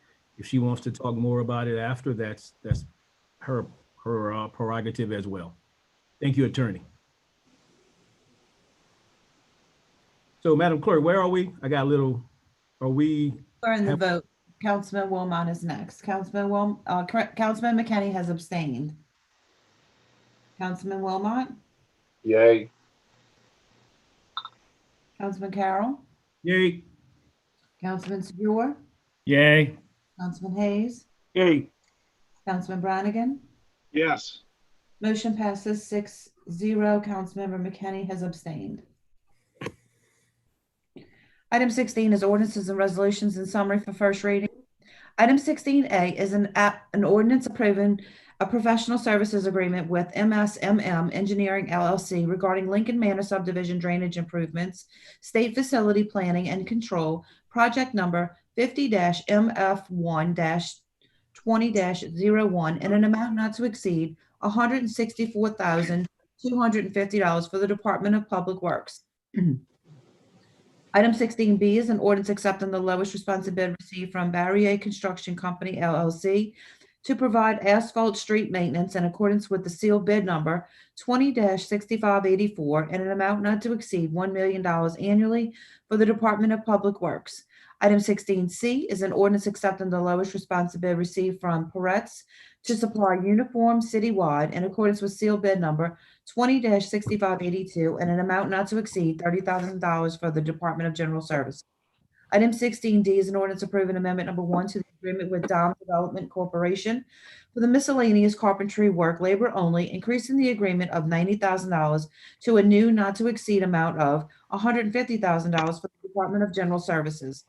Item 16E is an ordinance ratifying the emergency repairs to the Rivertown Theater roof due to the damages sustained in Hurricane Zeta in the amount of $5,120 for the Department of General Services. Item 16F is an ordinance authorizing the utilization of state contract number 4400016148 to purchase various types of ammunition from Gulf States Distributors Incorporated on an as-needed basis not to exceed $35,000 per year for the Kenner Police Department. Item 16G is an ordinance accepting the lowest responsive bid received from Jack B. Harper Electrical LLC to provide installation of emergency vehicle preemption equipment along Loyola Drive in accordance with seal bid number 20-6568 in an amount not to exceed $68,000 for the Department of Public Works. Item 16H is an ordinance authorizing the purchase of office supplies on an as-needed basis, utilizing the Jefferson Parish contract with Louisiana Office Product Incorporated, Proposal 50-00130704, not to exceed $125,000 annually. Item 16I is an ordinance ratifying the emergency purchase of parts and labor in the amount of $5,906.78 from Lead Tractor for the Department of Parkways. Item 16J is an ordinance approving amendment number 1 to the agreement between the City of Kenner and Han Enterprises Incorporated, increasing the agreement amount to $95,000 annually. Item 16K is an ordinance accepting the lowest responsive bid from Electrical, Janitorial, and Paper Supply LLC for the purchase of janitorial supplies citywide in accordance with seal bid number 20-6586 and an amount not to exceed $45,000 annually for the Department of General Services. Item 17 is reports from the council and our special committee. Councilwoman McKinney, you have the floor. Thank you, Council President. I appreciate that. I just want to comment on the fact that I did raise my hand during the vote before the vote was held, and I wasn't able to because we went right into voting. So that's the downfall of these Zoom meetings, because we don't have a button or anything else to. So I'm very frustrated by that. And my question merely was asking about what the allocation of the funding that was of the $9,500 is being paid by the city. So I'd like to get that question answered. I can answer that for you, Councilwoman. It's 100% city. This is all part of the LDEQ loan. So yeah, we'll have to pay back all of this money. Thank you. I appreciate that. And I'd like to request that in the future that there's some type of methodology before votes getting on these ordinances and resolution, that there's some type of way other than raising our hand physically in there to notify us, because I don't want this to ever happen again. Thank you. Thank you, Councilwoman. And, you know, I guess I will take full responsibility for that, to be able to do a better job of recognizing the hands And, it's going to be incumbent upon me to be able to ensure. And if it means slowing down a tad bit, then I will do that to ensure, just like Ms. Matthews missed the opportunity for the public hearing, she will not miss the opportunity to address, and the same thing here. But because we are bound to a little bit more procedural, I want to ensure that we stick to that. But just like you were able to address your concerns, you were able to do that. So I will do a better job of looking at this screen, because you are correct. Zoom is something different. We're all becoming accustomed to this, and we will get better. I will get better with that. So thank you. Thank you, Mr. Director. Councilman Wilmot, you have the floor. Thank you, Council President. And I didn't mean to, earlier, I just asked the legal for what the direction we should go in. And I certainly didn't mean to not allow Councilwoman McKinney the opportunity to speak. My goal is to be inclusive, of course. And at this time, Councilman McKinney, if you would wish to vote on the subject matter, now that you've gotten your answer, I'd be glad to motion to reopen the subject matter so we can actually have all 7 council members vote. And if you would like me to do so, I would motion that. I just want to address Councilman Wilmot. I appreciate that. I believe that Councilwoman McKinney was able to ask the questions. I believe he was satisfied with the answers. So while we could do that, I just would not support it, because I think we need clarity right here. I could be wrong, and I will be, unless Councilwoman McKinney tell me something differently, that's my position. So Councilman Segura, you first, then Councilwoman McKinney, if she would like. Okay. All right, but that's just a point with Councilman Wilmot's procedure. And whereas I recognize what he said to be exactly the concern, we're not trying to stifle Councilwoman McKinney's comments, but once a vote is started by the rules and policies, Robert Rules of Order, all those laws, we could not stop and entertain the question. As relative to if she does wish to vote, then agenda item 19 is where items for reconsideration have to be brought up then. That's all I wanted to say on that. Thank you, sir. So, obviously we're reading the paper just like everyone else. Councilwoman McKinney, I thought that your question, I thought that the director answered it. Unless you have any more questions, and obviously once we get to that, then you would have an opportunity. But I thought you were clear. I thought you made your point. I thought the director answered you, and I thought you received it accordingly. So, do you have any comments to Thank you, Council President. I appreciate that. I just really wanted to make sure that I had all my full information, and before I voted, I did abstain. I would like to on item 19. I will request that we revote on that, but as of now, no further comments. Okay, thank you. Councilman Wilmot, you're good? Any more questions, or you? I hear Councilwoman McKinney's statements, and she's saying she wants to wait till item 19, and I'll do so as well. Thank you, Council President. Thank you, sir. Councilman Segura. All right, now for a matter that I want to discuss. This is something that came up just within the last week that concerned me, and from conversation, at least 2 other council members, and certainly they're free to discuss it after me if they choose. On January 16th, Councilwoman McKinney sent an email and a letter to the mayor. The email read, "Please review the attached letter expressing the concerns of 4 council members." That letter was written on the letterhead, City of Kenner Office of the Council, not at any individual councilman's letterhead. So that certainly implies that it's coming from the whole council. The contents of the letter I'm not going into, but at the last sentence of the letter, it says, as soon as the administration was aware of the allegation, the council, now again, not the 4, but the whole council, should have been contacted as a courtesy. This letter was also sent to the press, which resulted in a news media story that gave credit to these 4 council members for sending this letter, but then opened up a door that has caused concern, certainly for me and my conversation, like I said, 2 other council members, as to why we were not included. And did we have some issue with supporting what took place as should not be contested? And that concerned me because I was not contacted to be part of a group of 4, nor as a member of this council for what my thoughts would have been on it. Subsequently, yes, it has caused some concern because I'm being accused of condoning violence. I'm a longtime law enforcement officer. I never condone violence of any sort, whether it be husband, wife, partners, parents who strike their kids repeatedly.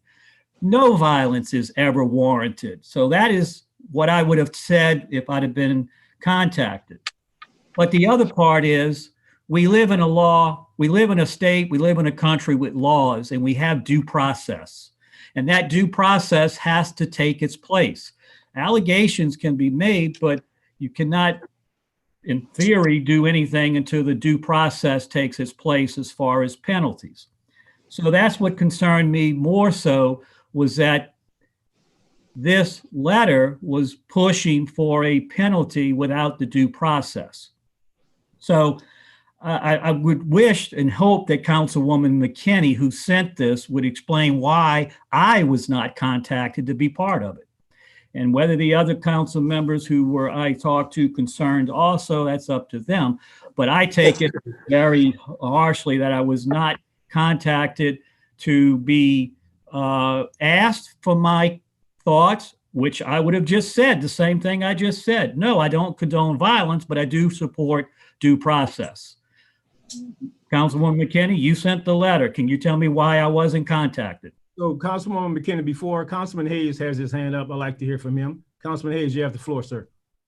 Well, like Councilman Segura, I was not contacted either and was asked by somebody, why didn't I sign it? Early in this meeting, Councilwoman McKinney said, I don't want to put myself or anybody else at risk for a lawsuit. Ladies and gentlemen, I think we just did that with this letter that was circulated.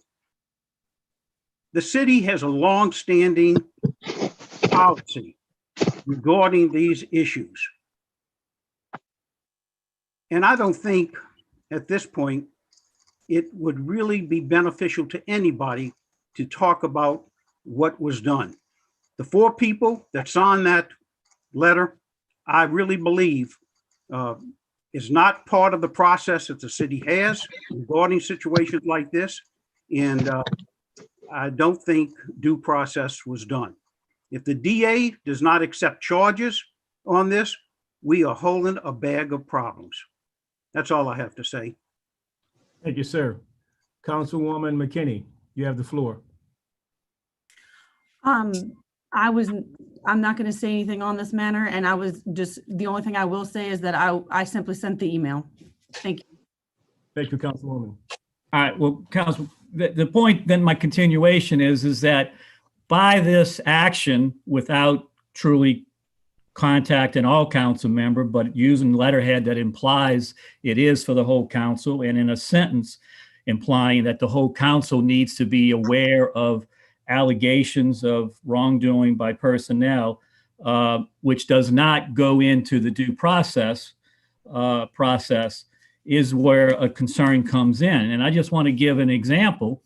In 2005, when Hurricane Katrina had struck our city and caused an enormous amount of damage, we were receiving tons and tons of donated items and goods. And the mayor at that time assigned his CAO to administer the distribution of those goods. Unfortunately, that CAO took advantage of that and removed hundreds and hundreds of dollars of those goods for his own personal use, which then caused the National Guard, who was overseeing the distribution, to file a complaint with their commander and then to the police department of Kenner to have it looked into. Subsequently, it was by the police department. Search warrants were issued, materials were recovered from his home, and then he was arrested. The mayor at that time terminated him before due process. A year later, because the DA chose not to accept charges, and that's his business, I'm not getting into that, this person sued the city, and the city had to pay him back his year's salary for his wrongful termination. And that is exactly what this was leading us into if it went in that direction, without allowing due process to take its place for the administration to then take their action and do what's necessary. As it seemsly turned out, we know that Mr. Wessel the gentleman has resigned, so we now are clear of any liability. But that's what concerns me when letters expressing wishes of the council are sent out when the whole council is not contacted. Thank you, sir. I guess I'll just comment on some of the comments that has been said, and I'm going to first defer to Councilman Hayes. Attorney, yes. Councilman Carroll, before we get too far down the road in any of this, I'm just going, there have been some letters received by the city, and I would caution the council and council members that there are threats of litigation out there, and it would be best if we not delve too far into this question. Thank you, sir. And I appreciate the attention. I appreciate your position as an attorney. I agree. And that is merely what I was going to say about Councilman Hayes. I agree with him 100% that we should not, and I will not, and I would ask my colleagues not to. I will also say that, I assure Councilman Segura that there was no intent by myself to exclude you from anything, but as I alluded to about Attorney Shaw, about words have power and people perceive things differently, I can understand his feelings, because I have been on the end of certain items that I was not abreast to. So I get that. So I feel that, but because of everything that has happened so far, I would agree with Councilman Hayes that you not comment on any more about this. I'm just asking you to do that. Thank you. I don't see anything. So thank you for supporting that. Mayor has his hand raised. Mayor Zahn. Thank you. And just for clarification, and I'm not going into detail, Ed Rapier, city attorney, but just so the general public knows, there's been letters received on litigation on not the actions of the city of Kenner. Unfortunately, the city of Kenner is held responsible, like those 4 council people. But if you're a resident of the public and you're looking at this meeting and you're saying, oh, it's the way the city handled the issue. No, it's the way we got into this as a city, because at the end of the day, I'm the mayor and council people are council people. Whatever we do, there's a situation where the city is held liable,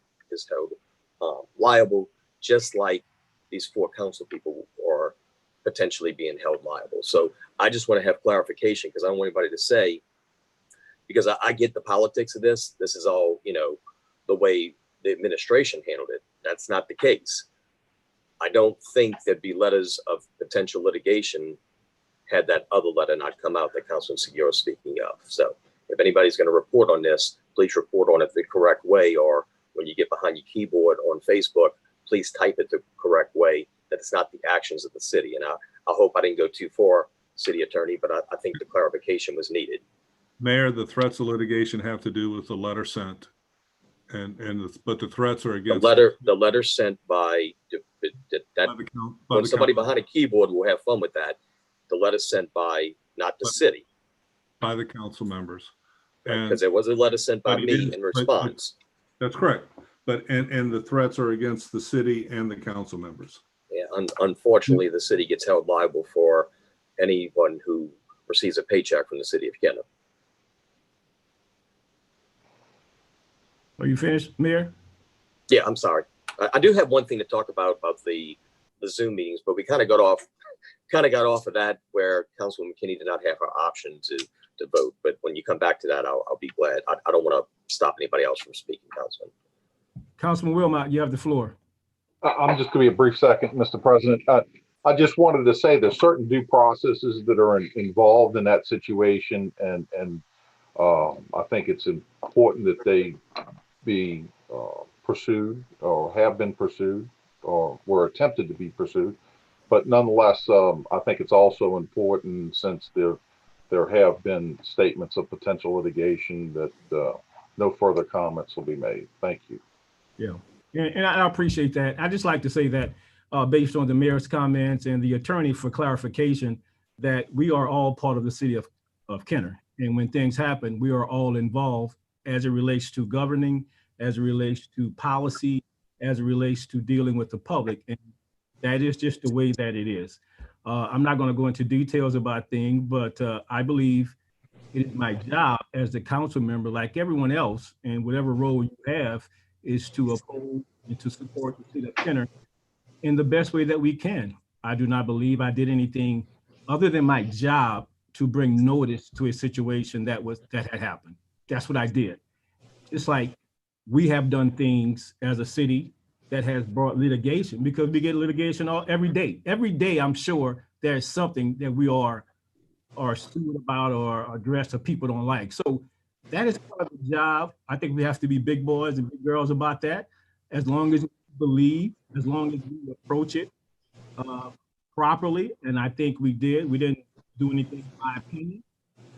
Obviously, the other people have the right to do what they're going to do, but I believe we did that, and we shall see as we move forward.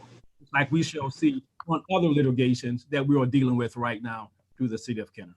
Thank you. Mayor Zahn. Yeah, in reference back, going back to the other discussion, Adam, I got a question for you. Not that I use it, because I have a bad habit, I guess, of raising my hand in the appropriate amount of time, or frequently raising it if I'm not recognized. But do they not have a button or something to, not a button, but something to, in the Zoom meetings, to get recognized that they are in the waiting of the council chairman?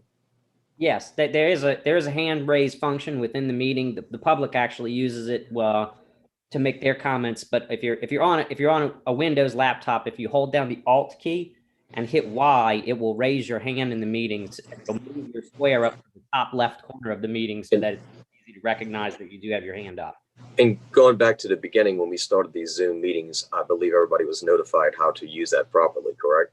We did have some directions that sent out, but we could follow that up again and send them out again. Let's do that, because the comment that, these Zoom meetings create a problem. Well, yeah, we realize that, but these Zoom meetings also keep us COVID free as much as possible.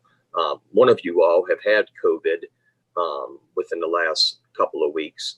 Had we been in a live council meeting, we might have all had COVID. So that's just for the record. That's why we're on Zoom, general public, because it keeps my administration, it keeps the council people's staff safe, and it keeps us all safe. So this is how we're able to serve the public during the middle of a pandemic. So Zoom is working if you use it correctly.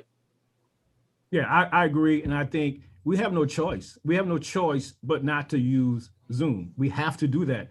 Will we get better with this? Yes, we will. It's just a matter of getting better with it. I agree. We're no different than any municipality, any news, anybody about some of the challenges that people have, and we're going to have them. So I just say we bear with it, just like we are bearing with everything else that the city has to go through. So I'm sure this is not going to be the only concern, and thank you, Adam, for that, because I totally forgot about it. And so now we know more to be able to help support that I identified. Right. And I, if you don't mind, I'd like to be able to have Adam send something out, council chairman, to the whole council as a whole, to reiterate how it can be better used. Thank you, sir. I think that's a good idea. Adam, will you be able to do that, sir? Yes, we'll be able to send out the directions. Absolutely. Thank you. Councilwoman McKinney. Thank you, Council President. I appreciate that. And I just want to comment that says that it was moved very quickly. In resolutions, we usually go very quickly. And even if I would have raised my hand, and which I raised my hand just a minute ago, Adam, did you see that? I also want to point out that we weren't using that functionality and the council president wasn't maintaining that. So even had I done that, it wouldn't have been maintained. So I just want to, as a point of clarification, that I understand that. I actually use Zoom all the time. I use WebEx for my job, so I'm very familiar with it, but not everyone else is. So I just wanted to clarify that. Thank you. Thank you, Councilwoman. I want to be the first one to raise my hand.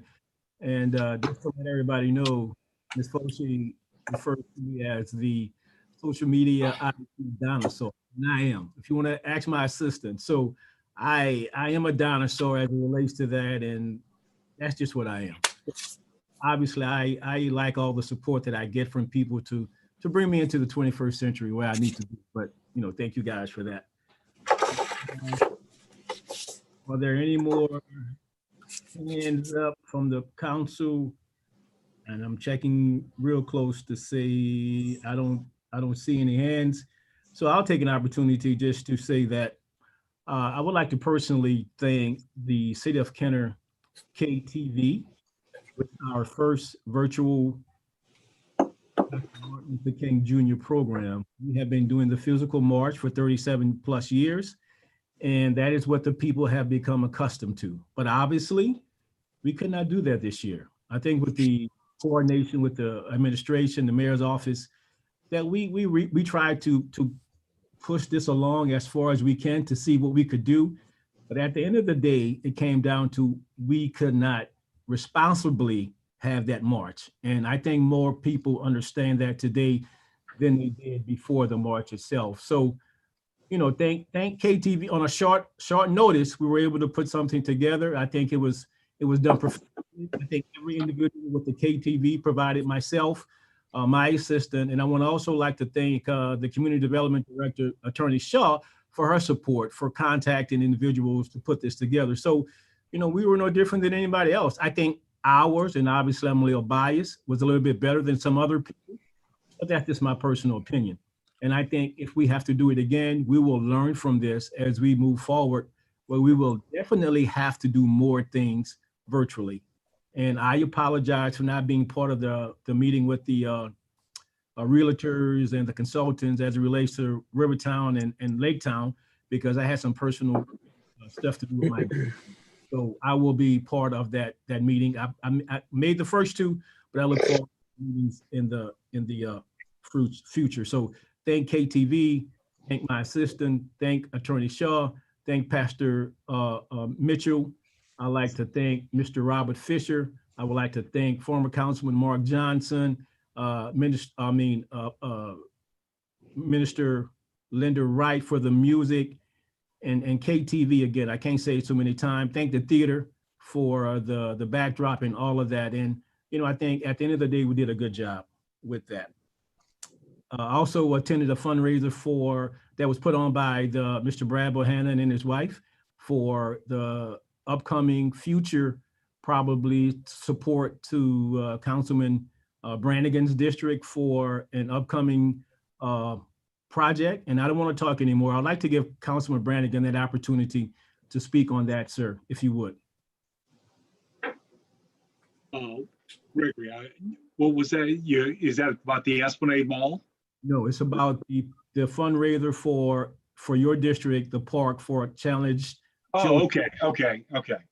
Yeah, we have a fundraiser. They had a fundraiser last weekend, and it raised about $8,000, $8,500 for a inclusion park.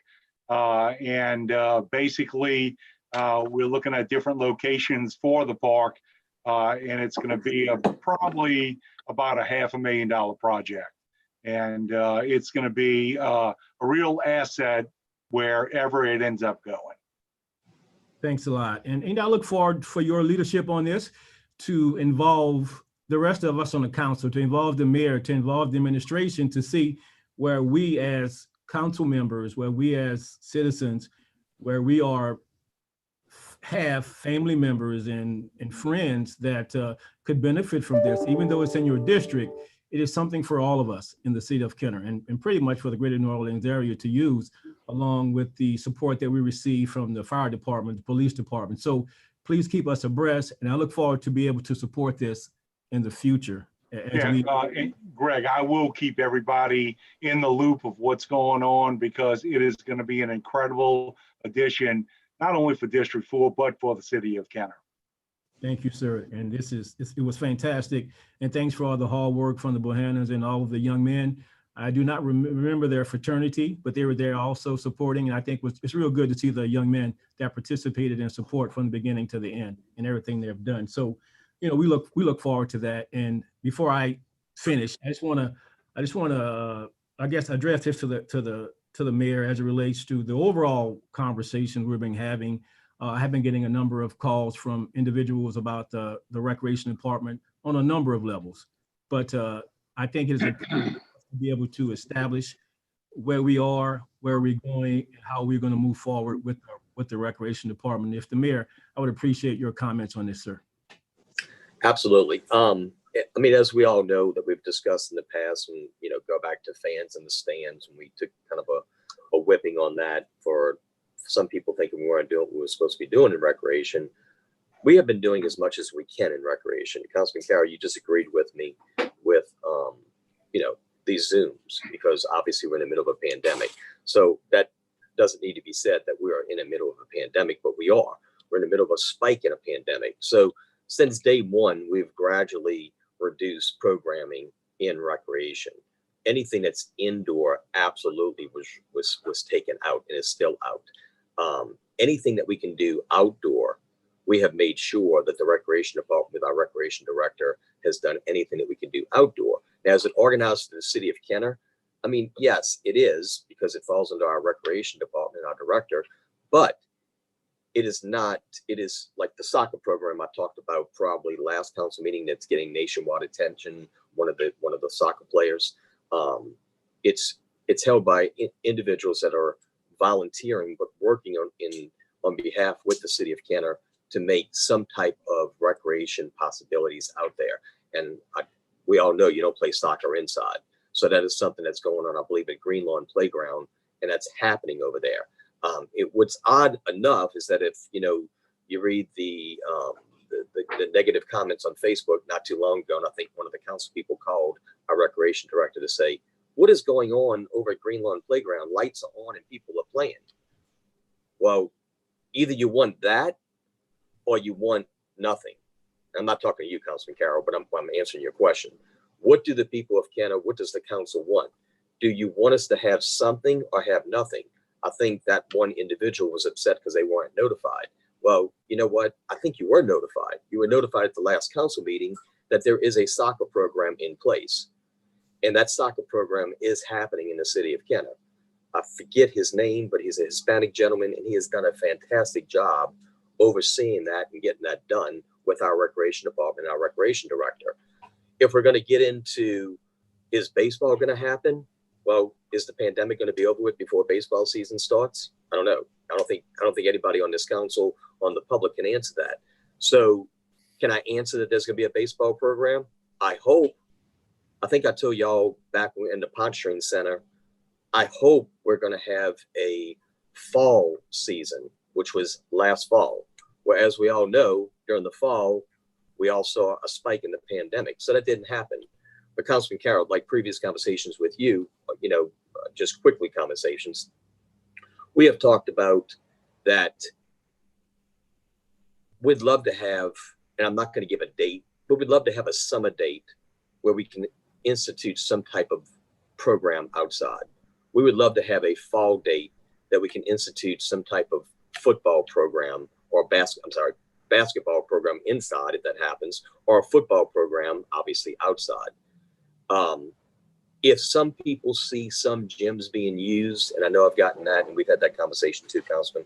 If some people see gyms being used, that's a private booking. I'm not going to give names, but a Pelican basketball athlete has booked the gym privately. He pays for it. I believe he pays for the cleaning. We do have some schools, softball and outside sports. Mount Carmel, I believe Voodoo, maybe Chappelle we're working with, or they're already doing it. Also the All-Star Little Leagues in Butch Dewey, Councilman Segura's district. We have those things going on, but we're paid for those things. Do we clean the facility ourselves outside? Yes, but we clean it with the equipment we purchase with CARES money, not with everyday Kenner taxpayer dollars. And sometimes people disagree with me and say, well, that is our tax dollars. Well, yes, it is, but it's also CARE money. It was free money to us that came to us through, the feds in the state. So that's the money we use to give something back to get a return. Because if we don't have our kids playing and we don't have all those indirect sales tax that I talk about all the time, that our indoor gymnastics was supposed to generate, which it was generating with the mall when it was open before COVID. We need something. We need some generation of money somewhere, either indirectly to the recreation department or directly to the recreation department. So one person texted me during the week, a former coach of Kenner, and said, why is Jefferson Parish open and we're not? Well, I'm not here to say, well, Jefferson Parish is doing something different, but we're not doing what Jefferson Parish is doing. It's up to the administration. The support of the council has been there. Y'all have had questions. I don't think y'all have had any negative comments on it toward me or the recreation director or the recreation department assistant director. I've appreciated y'all's support. I think we worked our way through the fans in the stand debacle, which was full with a lot of lies from some people. And we corrected those, and whatever we promised, you had your fans in the stands within that certain period of time that we were able to produce. So since that time, we've seen some of those same individuals where schools that they attend have shut down some of those schools here in the Kenner area. We've had to unfortunately tell them that you cannot use our facilities if your school is closed. That goes across the board, Councilman Carroll. That's not for a school in District 1 as opposed to a school in District 5. That's across the board. Everyone will be treated equally. I'm hoping that with the vaccinations that are coming out, with the mass, production that hopefully will come with the new administration, that we will see some hope by the beginning of the summer. Because just do the timeline. I mean, if you don't get your shots here until the beginning of March, end of February, beginning of March, then you need another, 30 days before you get the extra shot or something like that. Then you need to be, immune. That's putting us close, and I'm not going to give a date, but that's putting us very close to the beginning of the summer. But for right now, soccer, and someone just texted me his name, Carlos, is heading that up, Mr. Carlos. And I think he's doing a great job working with our recreation department and director. But thank you for your comments. And just for clarity, I want to say you said that I disagree with the Zooms, and maybe I did. I'm sorry, I didn't mean that. If I said that, that's not what I meant. And if I said it, I meant no. You actually support the Zooms, for the record. I will say that. I did not. If I said that, I probably was jumbling my words a little bit. That's so okay. No, I don't. We got it straight now, but I wanted to address that. So no, absolutely. And I apologize if I said it that way. That's okay. No big deal. But thanks again for your comments on recreation. As just for disclosure, the recreation is something that I look forward to, along with my colleagues in your administration, to talk about personnel, to talk about bringing certain things into the children in the district that I think we can do a plan ahead and may be able to start something. And I look forward to that conversation without going into more details. That I think we should do that, and I look forward to that. Because, a lot of concerns from the people in District 1, and I'm speaking precisely and totally for District 1, is that they do see different things going on. So the opportunity for the children within District 1 and all the children, that is something we need to talk about. How do we do that?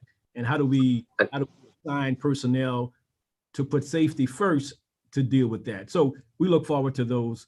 I agree. I agree. And I think, I know that every director of every department, just like the recreation director, who serves as one of our deputy CEOs, also does the job that needs to be done, given what we have been dealt. We've been dealt a dirty hand of COVID. I mean, not just the city of Kenner, but everybody. So at the end of the day, that director, his assistant director, his role as deputy CEO, along with other deputy CEOs that are overseeing other departments, are doing the best that they can do with this administration, trying to move the city of Kenner forward and keep our kids occupied as much as we can. When this pandemic is over with, I think you'll see the recreation director, the recreation department assistant director kick back into full capacity where we can get things done that satisfies everyone from District 1 to District 5. Councilman, not everybody's going to be satisfied. I understand that. One of you were not satisfied that there was lights on at Green Lawn Playground and called the recreation director. It's kind of disturbing because it's like, well, we're trying. I mean, either you want us to do something or you don't want us to do something. I'm going to choose to do something in recreation that we can offer that's safe. And I know Mr. Carlos is making sure that those kids are safe with the oversight of the recreation director and department. Yeah, I mean, I look forward to that. I look forward to our conversation. And as being the, I guess, senior tenured person on the council, you will never, ever make everybody happy. And if you try to do that, then you just you will. So I think you do what you feel is best, and that's what we're called to do. And that's just my faith in all my directors, all my deputy CEOs, my CEO, anybody appointed, just like the recreation director, Chad Bitfield, is 100%. I feel that he is doing the job. I know he's doing the job that every director is doing. I praise Tamithia Shaw at the beginning of this meeting for the accusations or comments that maybe she wasn't administering the money correctly. Look, I'm not going to sit here and micromanage myself and Deborah Foshi. We're not sit here and micromanage the deputy CEOs, directors, or assistant directors.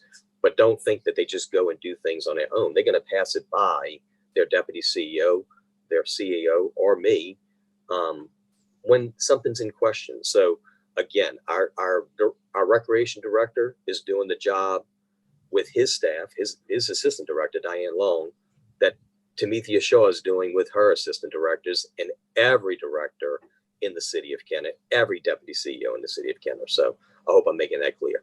Oh yeah, and I get that, and I appreciate that, and I appreciate all of the conversations that the council members bring up, the dialogue.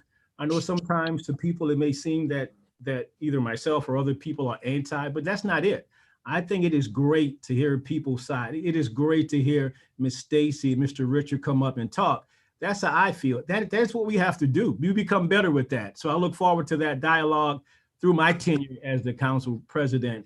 And in closing, I'd just like to say that we have had a change in the national administration. I pray that President Biden, Vice President Harris, all the God blessing to be able to address the nation as a whole, to deal with this pandemic, to make all of us better. I mean, it's said that politics are local, but the pandemic is not local. The pandemic is worldwide. So whatever happens nationally with this will affect us, and we have to be able to step in from community development, as council members, in every department that we have. So I pray that they come in with a plan to be able to support every state in the United States.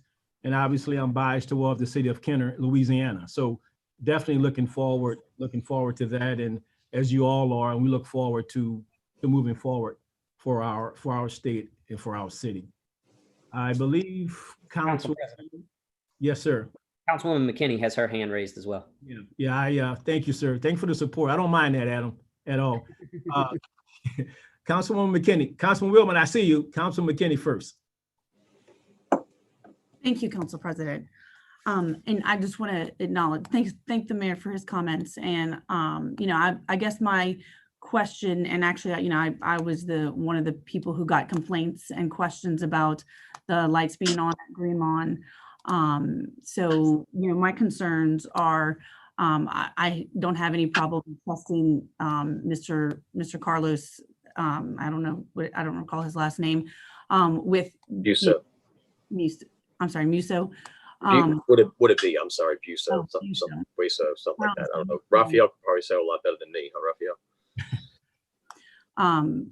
Well, in any case, with playing outdoors, but I guess my question was playing outdoors soccer. How is that different from playing outdoors baseballs? That's my main question. I don't. I'm sorry. I thought it was a question right to me.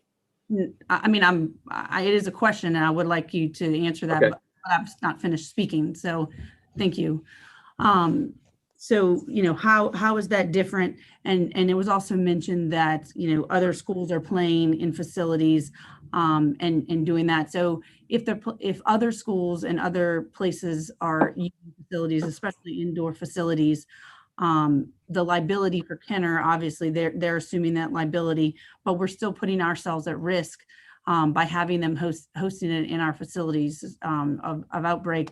And if we're going to be consistent that we want to make sure that no one gets COVID on our property and we're not responsible, those would go in direct, to me, would be in direct conflict, because they can always come back and say, well, they allowed them to play at our facilities. So my urging is really more of a consistency item rather than, of course, if I want COVID to go away and I want everything to be back, but I recognize that that's not the reality.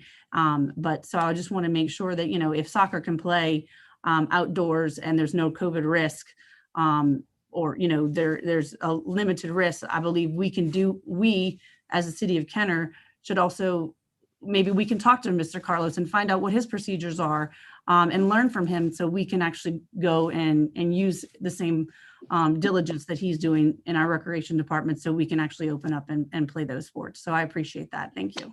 Thank you, All right, Councilwoman. is that a question to me though? I'm trying to answer the questions, but I'm trying to figure, is it just a statement or a question? It's if you choose to answer it, you can answer that. It could be answered by the director, or it could just not be answered at all. I'll yield to Chad in just a moment, but when would you like baseball season to start? Now? I guess the question. No, now I'm asking a question, Councilman. When would she like baseball season to start? Well, frankly, that's an administrative decision. I'll let you guys decide that. No, it's a seasonal decision. Mayor, I appreciate your comments and your question, but I like Mr. Pitfield to be able to answer the question. But all due respect, Mr. Pitfield works for me. So before he speaks, I would like to speak. Is that okay? Are you gonna speak on the question that she asked? Yes. Yeah. I mean, baseball season starts when baseball season starts. It is not baseball season. So we're in soccer and we're doing soccer right now. And it's an outdoor, facilities. It's an outdoor sport. If we can start baseball season, have our fields prepared, which I know Mr. Pitfield's doing, he'll go into detail on that. And if we have the people asking for baseball, then we're going to start a baseball season. We had the individuals asking for soccer, so we were able to start that. It seems like, okay, you started this one, now what you're going to do to make it better? Well, guys, we don't know. I think I said all that just now, a little bit ago when I was addressing you, Councilman Carroll. I don't know what we're going to do. We're absolutely positively looking at starting baseball season when it's baseball season. You don't start baseball season when it's not baseball season. Now, was there a hope in the past that we could do a late basketball season, meaning this time of the year? Yeah, there was. News alert, we're in the middle of a pandemic again. So we're going to do as much as we can do to help our kids. I cannot guarantee there's going to be a baseball season if the participation's not there. Jefferson Parish, when you compare us, not you, Councilman, but Councilman McKinney, if you compare us to others that some get to do stuff and others don't, Jefferson Parish Recreation Department is one of the only ones in the area that are doing as much as what they're doing. If you're going to compare us to certain schools can't use our gyms, but other individuals can, and I don't want to name schools here, but I think you know who I'm talking about, they were shut down because of a pandemic. I am not going to allow a school that's shut down for a pandemic, whether you're in South Kenner, Central Kenner, or North Kenner, to come into our gyms when you've possibly been exposed to people with COVID and spread it in our gyms, spread it to other people that don't have it, and then spread it to my workers that go in to clean the gym. So if I'm going to be accused of picking and choosing, accuse me of picking and choosing when you have a pandemic behind your closed doors and you make it public and you shut down. It doesn't take an Einstein to figure that out, that's why we didn't do it.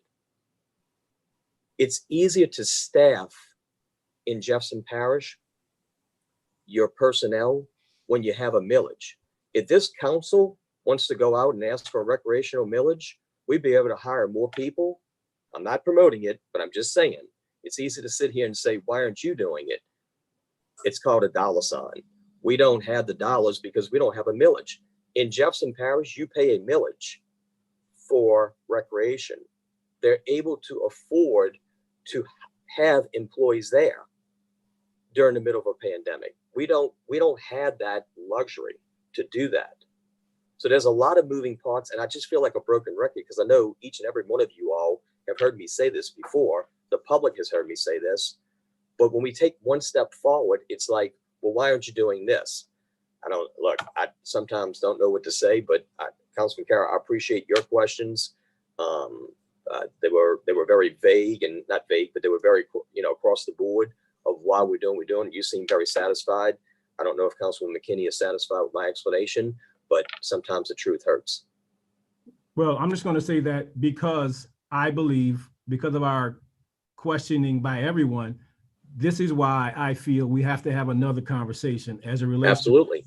And I agree to you with that. I look forward to that. And I don't want to go into all of the more details that you just did, because I think it will involve all of those things.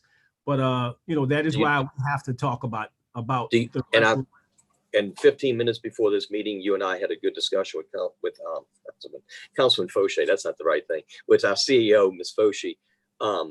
But if you need Chad Pitfield to say something, he's here to say it. If I didn't cover everything. Well, Councilman McKinney. I'm gonna get Councilman McKinney a chance to address anything that was said, and if you had a question, if it was answered. Councilwoman McKinney. Thank you, Council President. My question wasn't really answered. I just asked, why is it, my question, if was, why, then we have Chad.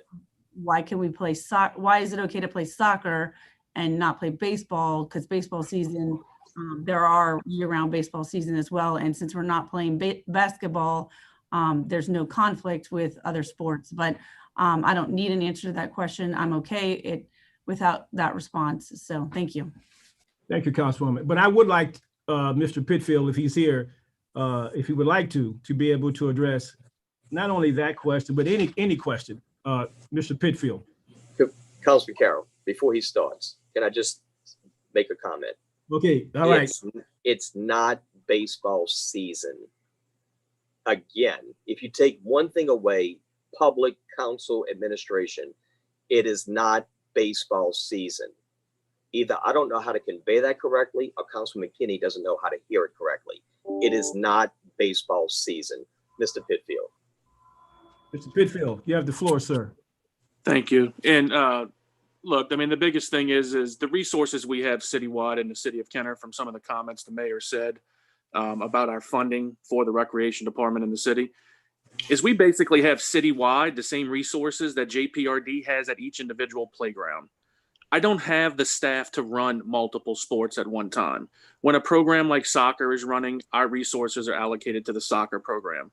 Our maintenance staff currently is updating and doing maintenance on the baseball fields, so that way we can transition to baseball hopefully soon. We're not sitting back to wait to see if it's going to happen.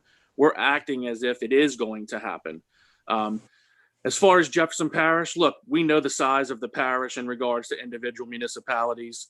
To think that we don't interact daily, weekly, monthly with St. Charles Parish, South Lafourche, Terrebonne, the Hammond recreation departments, we do. We're not doing anything different than these others. The thing is that Jefferson Parish is a much larger entity. They have a tax millage. They have more resources than we do have in smaller areas. We did reach out and allow Mr. Bazile and I speak routinely. Mr. Bazile is a Kenner resident. He understands what we're going through. Girard, which is a larger playground on the East Bank, did see an influx of some Kenner residents go there. When basketball season started, we were not open back because of the safety of our employees. So therefore, when JPRD started their basketball registration, we temporarily had some players and some parents and kids go over there. Well, Mr. Bazile requested, could they use some of our gymnasiums for practice? These are Kenner kids that are playing in their recreation department because look, we didn't have coaches. We don't have a lot of coaches that are coming up to the front of the lawn that are potentially looking to get exposed outside of their family. So there's a lot of different resources and there's a lot of things that it takes to run a sporting program. Jefferson Parish happened to have it because they have more resources, they have more funding. So we do work with Jefferson Parish. They are using some of our facilities because these are Kenner kids. It just so happens that we don't have the resources in place to run the program. Obviously, we are working all together to try to make this happen for the future, but that's the reason why. We have citywide resources. For instance, we want to compare to Jefferson Parish. We are in the parish. We have citywide resources, basically what they have at each individual playground. So it boils down to resources and funding. Thank you, sir. And to close out on this, while I appreciate the parish and what they do and how our association is, the first thing is the city of Kenner, and that is part of the conversation for recreation, particularly just one component of it is for the children who are not part of organized. Being a gym rat myself, a playground rat myself, this is a component that's important to the children. So that is what I'm going to be drilling down to whenever we have our meeting with the council, Mr. Pitfield, the mayor, and so on and so forth. So that's where I'm at on that. Councilman Wilmot, you have the floor, sir. Thank you. And if that topic of discussion is over, I'd like to revert back to one that we discussed previously. And I just wanted to make comment on some of the folks who are of the public who chime in and listen to these meetings. And I appreciate y'all, man. That's great. Yeah, several people come in on these meetings and listen. And not only that, they do their research. They look at all the data and they look at the documents that are on display, and they come in with some great questions. And I must say, I know we often see Stacy Alessandro, Richard Brown, and Greg Teff. They're still on the monitor, and I'm sure that there's others on there that I'm not mentioning. But Stacy did have a very pertinent question, talking about the $86,000 on 9C. She was talking about the $86,000 for administrative costs. She was passionate about it. She was worried about whether or not those funds, all of them, were going to be utilized on that project. And we found out that they're not necessarily. That's just a part that was budgeted for that purpose. So we found out that they weren't, and I think it was great questioning by Councilman George Brannigan and Councilman Gregory Carroll. They chimed in on that. And of course, Tamithia Shaw gave a great explanation of those funds. So, and it allowed us to better understand it as well, so we can vote accordingly. So I just wanted to mention that so the public has some very valuable input, and I appreciate y'all. Thank you, Mr. President. Thank you. I look forward to going forward. Any other council member has any comments in this particular portion of the meeting? I don't see any hands. I'm missing it. So, Mr. Campo. Yes, Councilman. I don't see, we haven't gotten to the people yet. So just help me out again. Okay. To help me when we get to that part. Madam Clerk. Yes, sir. Item 18 is new business. We have none. Item 19 is unfinished business and motions to reconsider or remove from its. Mr. Chairman, I received a request to reconsider item 15, which is a resolution approving change order number 1 to the construction agreement with Godfrey Contracting dated October 20th, 2020 regarding the 39th Street and Powell Boulevard Sewer Lift Station, LS 4207, upgrades subject increasing the agreement amount by $9,539.51. Mr. Cinco, someone has their mic on and it is cutting out the feed. I have a motion by Councilmember McKinney, seconded by Councilmember Wilmot, to reconsider item 15G. Council members, please vote on the reconsideration of item 15G at this time. Councilmember McKinney, Yay. Councilmember Wilmot, Yay. Member Carroll, Yay. Councilmember Segura, Yay. Councilmember Hayes, Yay. Councilmember Brannigan, Yes. Councilmember Brennan. Yes. Motion passes 7-0 to reconsider item 15G. Item 15G is a resolution approving change order number 1 to the construction agreement with Godfrey Contracting LLC dated October 20th, 2020 regarding the 39th Street and Powell Boulevard Sewer Lift Station LS 4207 upgrades project, increasing the agreement amount by $9,539.51. Thank you, Madam Clerk. And I'm not sure if it was Councilwoman McKinney or Councilman Wilmot that requested it, because I want to give you the opportunity to open on it. Yes, actually, Councilman McKinney contacted the clerk and she wanted to reconsider the item. The original motion is Councilmember Wilmot, seconded by Brennan. Do you mind, Councilman McKinney, if we leave the motion the same? Yes, that's fine. Okay, so the floor is open now for discussion. Councilmember Wilmot, would you like to yield the floor to Councilman McKinney to open on the matter? Yes, ma'am. That would be great. Thank you. Okay. Thank you, Madam Clerk. Councilwoman McKinney. Thank you, Council President. I don't really think there's anything much to be said on this. You know, obviously we already voted on it. I abstained because I didn't get the full information. I've gotten the full information and I feel comfortable voting on it. Thank you. Thank you, ma'am. Councilman Wilmot, you have any additional comments? No, concerns? that's Councilwoman McKinney summed it up well, and I'm ready for a vote. Okay, thank you. Madam Clerk, council members, please vote. Councilmember Wilmot, Yay. Councilman Carroll, Yay. Councilman Segura, Yay. Councilman Hayes, Yay. Councilman Brannigan, Yes. Councilman Brennan, Yes. Councilman McKinney. Yes. Motion passes 7-0 on item 15G. Item 20 is persons wishing to address the council on special subject matters. So, Mr. Campo, before we start the process, and because of my mistake, I think it would be appropriate to let Ms. Matthews be the first person. I don't mean to jump her in front of anybody if that's the case, but I would like for her to be first as it relates to. I believe Councilman Wilmot has his hand up too. If you want to take the councilman first, and then we can make sure Ms. Matthews gets unmuted second. Councilman Wilmot, do you have a preference? Council President, I just was going to iterate what you just said. So thank you, sir. No, that's all. So, Mr. Campo, I think we're ready. Ms. Matthews, you can unmute. Ms. Matthews? Yes, hello? Hello, how are you doing? Can you hear me? Yes. Yes, I'm sorry. I do apologize, Mayor Zahn and Council President Carroll and council members.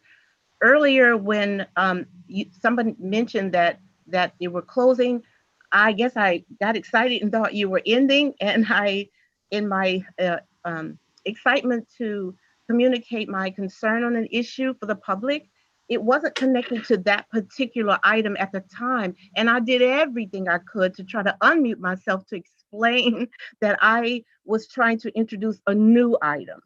And so I didn't mean to cause all the confusion earlier, but it was my mistake and I do apologize. I didn't see a raise hand button. I've used this before. I looked everywhere. I didn't, as a part of the public, know to use the Alt-Y. I did not know. So I did not have a comment on the earlier issue. My comment has to do with new business, and I missed the deadline yesterday afternoon to submit it. So Ms. Matthews, just let me say that, don't worry about that, because if you look at this council meeting on a regular basis, confusion is part of what we do. So don't ever worry about that. So okay, now you have the floor. Okay, thank you so much. I appreciate your attention, and this has all been so interesting. But my again, I say good afternoon. And I reside in Kenner, District 1 in the Rivertown area. at 1917 Short Street between Minor and Daniel Street. On Saturday morning, January 16th, this year, at approximately 6:40 a.m., I was awakened by loud construction noises coming from the area behind the Rivertown Theater, and that's located, of course, at 325 Minor Street. Even with my windows closed, the noise was loud enough to wake me from a deep sleep, as the construction site is less than 40 feet from my bedroom window. And I did contact Mr. Muhammad, and he responded to me very nicely and quickly, by the way. So I did some research, and I located the Code of Regulations regarding the noise ordinance on Kenner's website. Article 9, offenses affecting the public generally, section 7166, regulation of unnecessary noise, looks like it was item B, 10 and 15, references noise disturbances between the hours of 7 a.m. and 10 p.m. on weekdays. However, the regulation is silent regarding weekends, unless I missed something. I understand progress, and I am interested in hearing more about revitalization in the Rivertown area. I did participate in the meeting on the 20th, and it was very good. But it is my hope and prayer that this construction work and future work can be accomplished with consideration of the residents of this community. Therefore, I respectfully request the Planning Department to study the issue for possible amendment to enforcement code to address the noise disturbances on the weekends. And I would like you to consider that time frame to be 8:30 a.m. or 9 a.m. to 10 p.m. Thank you very much. Thank you, Ms. Matthews, and appreciate your comments and your concern. I will give Director Muhammad an opportunity. And first, thank you for your support to Ms. Matthews to comment as it relates to what we have on the books right now, and just to confirm everything that Ms. Matthews says. Director Muhammad. Councilman Carroll, it's in the ordinance that you can start work at 7 o'clock on a Saturday or Sunday. There's nothing that says you cannot work on Saturdays or Sundays. And respectively, I answered Ms. Matthews' phone call. It's probably 6:45 Saturday. It was either Saturday or Sunday morning. I don't remember. Yes, you did. We had a very good conversation. And after I went and talked to the contractor, I politely called her back and I explained to her that the contractor has agreed not to do any construction before 7 o'clock. And he was real close in time. He was very polite and very courteous to me as well. And he didn't realize there was a noise ordinance on Saturdays and Sundays that's not really in place. But we did work it out between me and Ms. Matthews. I have talked to my assistant director who's out sick. We are going to try to put an ordinance on for Saturdays and Sundays. But we have to also remember that if we put a noise ordinance that no work can be done on Saturdays and Sundays, nothing's going to get done in the city of Kenner. It's important that we allow work to be done. Maybe we can just set the time at 8 o'clock or 9 o'clock on Saturdays and Sundays. Exactly. If you have any questions, I'll be more than happy to answer them. Yeah. Thank you very much. And I think that was what Ms. Matthews is alluding to, not to shut it down completely, but at a time that's more conducive to people weekend mornings. And I That's think exactly right. That's what we are going to be hopefully moving to once you guys, the department and all the departments that will be able to give the expertise on this, to be able to come up with something that is good for this. Thank you, sir. Ms. Matthews, do you have any more comments or concern before we move on to the next person? No, I don't. And I'm glad you clarified it. And what I was trying to say, what I did convey, I think I did convey that really well, is that I would like the time to consideration for the time frame to be 8:30 a.m. or 9 a.m.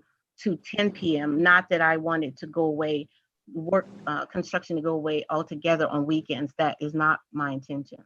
Duly noted. And that's, as your council representative, I will take obviously that in consideration. And I just want, before I close out again, you don't have to say anything. I want to thank you because I believe you were part of our program with the chief, with the police civilians. Yes. In fact, I took the 13-week course with the city of Kenner in preparation for my retirement. I had worked 41 years with federal government as HR director with federal. And in preparation just to be involved with Kenner on a more frequent basis, I took that course, absolutely loved it.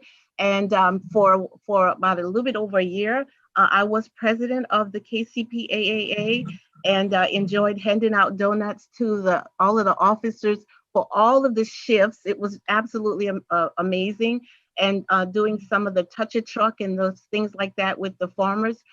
So I served as president until my husband became very ill and I could no longer serve in that role. And I also have the gray uniform and I'm with the Corps, but I know because of COVID, we haven't been doing very much with that because of COVID. So I do try to get involved. Unfortunately, I had a few deaths in the family in the last year and a half. And so that kind of postponed a few things, but I am ready and at your service. I really want to be a part of what's going on in Kenner. I do have ideas. In fact, I was not interviewed concerning the other revitalization that's going on in Rivertown, and I plan to contact the individual. I know Miss Watkins to talk about an interview, and I'm anxious to talk to Miss Sarah McCulley. Thank you very much. Yes. Yeah, thank you very much, and thank the chief for that program, and I look forward to bringing you more involved into the thing. Very much. Thank you so much, Councilman. You're always available to me, and I appreciate that. Thank you very much. Mr. Campo. Councilman, Mr. Al Morello is up next. Mr. Al, you have the floor. Morello, 4260 East Loyola Drive, 5th District, 49 years. Special mention, Monty Briggs, longtime resident, Senator Kenner, lifetime member, VFW Post 7732, Vietnam veteran and commander for the last past 6 years, has just passed away. Let's keep the Briggs family in our prayers. Next, Marie Cressy, active in political campaigns, longtime resident of Kenner, former chair of the Kenner Housing Authority Board. Let's keep the Cressy family in our prayers. Okay. Coronavirus numbers as of January the 18th. Total number of tests, 4,663,450. Positive cases, 326,101. Negative cases, 4,337,349. Recoveries, 298,614. Total cases as of today in Jefferson Parish, 36,732. When I'm done talking, I'd like Mr. Doak to give us an update on how many of those cases are in the city of Kenner. The lengthy discussion we had concerning the situation with our finance department. The city of Kenner would not have to be going through these situations if more emphasis will be put on the vetting process before we make these appointments to these departments and take the politics out of the equation completely. We wouldn't have to be going through none of this. Now I want to direct this to you, Councilman Brannigan, deferred from the last meeting. And you can correct me at the end if I'm wrong on anything. Mr. Morello, you may be able to... Mr. Morello, I just want to say you have another minute. You may be able to talk after, but you have 1 more minute to bring it to a close. Man, 1 more minute. That project down there covered 400 feet roughly of widening the curb about 6 inches per foot and 400 feet of railing on the neutral ground, unless that was a project done by the parish. It took 3 contractors to work on that one little project down there. Barrier Construction, Kelly Industries, and Traffic Solutions. Nah, that's all I want to say. I done took my time. Thank you. Anything I don't cover will always be the next meeting. Anybody got any comments, any questions? Thank you. That was a mouthful for everyone. So councilman or council people, anybody want to address Mr. Councilman Brannigan? Yes, sir. Yeah, the project on Joe Yanni was done by Barrier, and if they sub things out, that's probably why he saw a different truck out there. Thank you, sir. Mr. Campo. Hold on. Councilman Brennan? Do you have any comments? No comments? No one else? Okay. Mr. Campo. Mr. President, I can provide Mr. Morello that figure he's looking for. Yes, sir. Thank you, Mr. Doak. 6,232 is the number of cumulative cases in the city of Kenner. reported by the state. Thank you, sir. Mr. Al, I hope you heard that. Mr. Campo. Yes, Council President. Mr. Richard Brown has his hand raised. Mr. Brown, you have the floor, sir. Thank you, Adam. Thank you, Mr. President. Boy, what a meeting. I've got a lot to say, not much time to say it in, so I may not be able to get it all in unless I have extra time. The first comment has to do with earlier in the meeting when the council went to a vote rather quickly and Councilwoman Christie McGinney was trying to speak. You know, if she was seeking recognition before the vote started, she should have been recognized.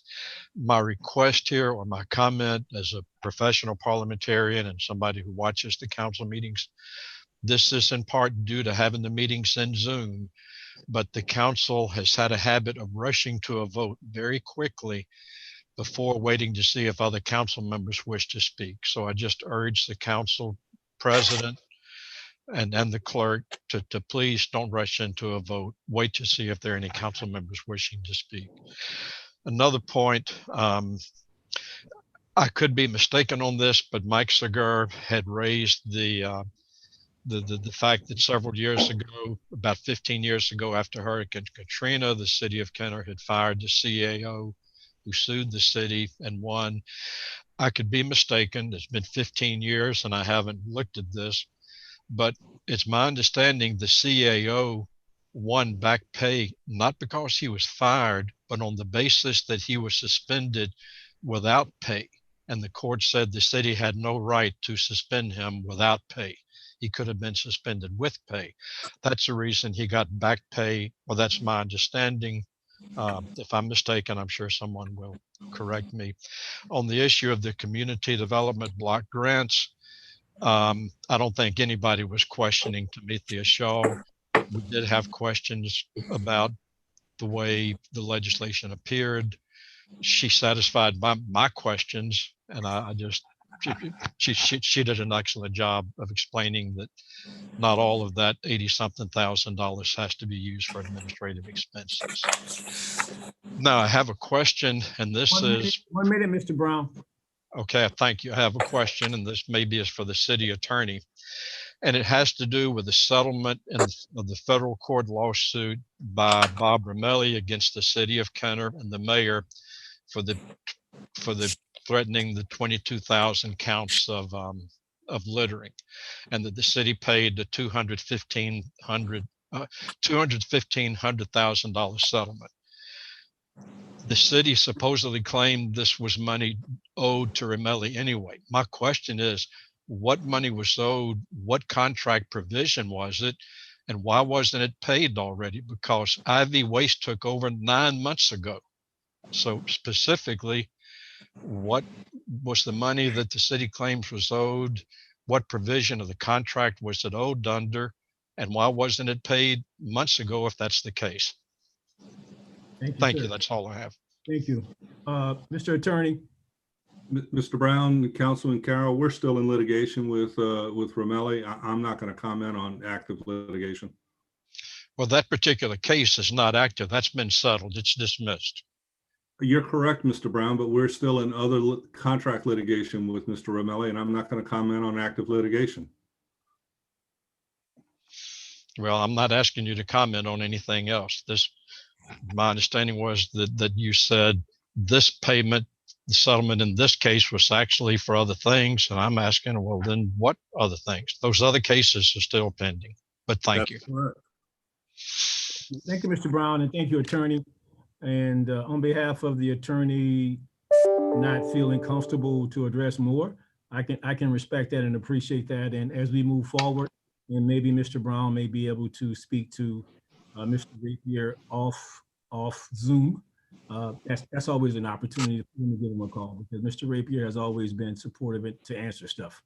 Thank you, Mr. Glad to answer stuff, and probably will have more ability to answer stuff when all the litigation is terminated. Thank you, Mr. Rapier. Thank you, Mr. Brown. Mr. Campo.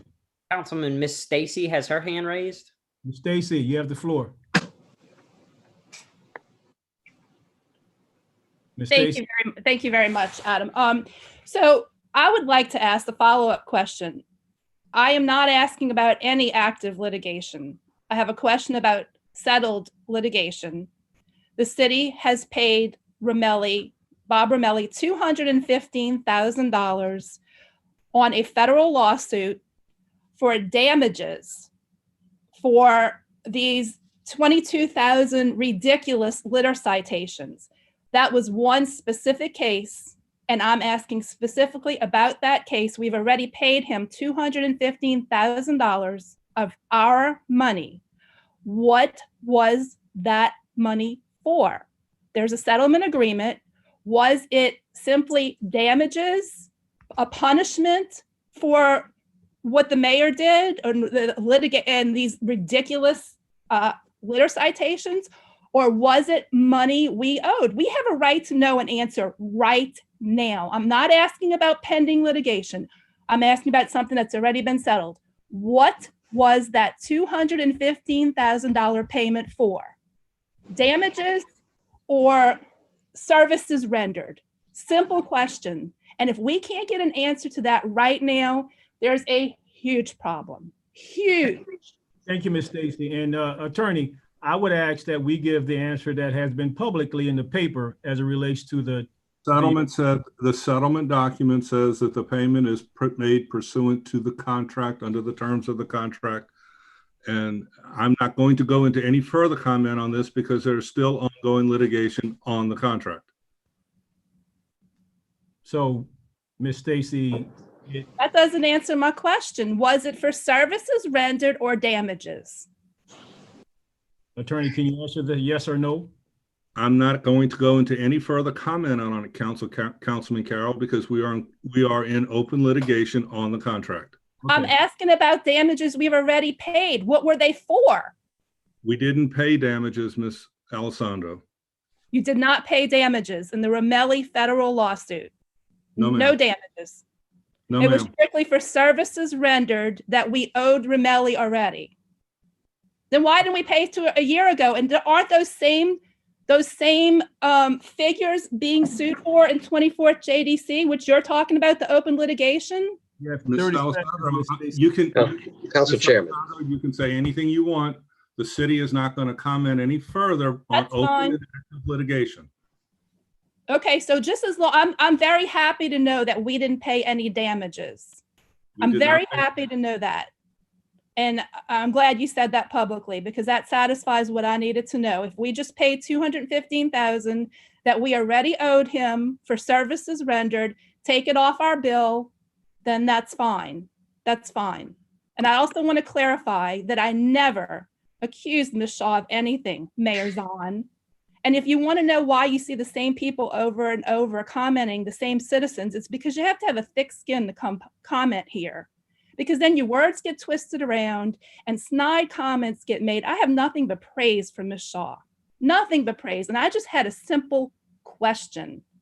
That was it. A very legitimate question, which I stand by. We're paying $86,000 to give $350,000 away. I stand by that. I don't question her. It all falls on you. And I can understand why you might not want to be questioned, but it's going to happen. Okay, Ms. Stacy, thanks a lot for your comments. Appreciate it. Thank you, Attorney, as well. Mayor Zahn. Well, I understand it's hard for Ms. Stacy to sometimes take yes as an answer, but it seems that once she received the answer, there's always a follow-up question. I wasn't accusing her of anything beyond that. It's just that once Ms. Shaw, with her reputation as a lawyer, running that department, answered the question, take yes as an answer. When Mr. Rapier answered the question finally for what the things that he could answer as per, like you said, Councilman Carroll, that was in the media, when he basically paraphrased what was in the media, there's still not acceptance of yes for an answer. So yes, you got to have thick skin, I guess, to get on here. You got to have thick skin to take some of the comments that are given to us, which I feel that we all do. But in the end, we're humans also, and we're trying to do the best job that we can do. So when we give yes for an answer, it'd be great if they could take it. Thank you, Mayor Zahn. Thank you, Ms. Stacy. Mr. Campo. Councilman, I see no other hands raised. I'm going to do another scan for the council. I don't see any hands. Hopefully I'm correct on that. May we have a motion to adjourn? Hold on. Councilman McKinney, you have the floor. No, I was just seconding your motion to adjourn. Oh, okay, thank you. All right. Second by Councilman Carroll, motion by Councilman McKinney to adjourn. Thank you.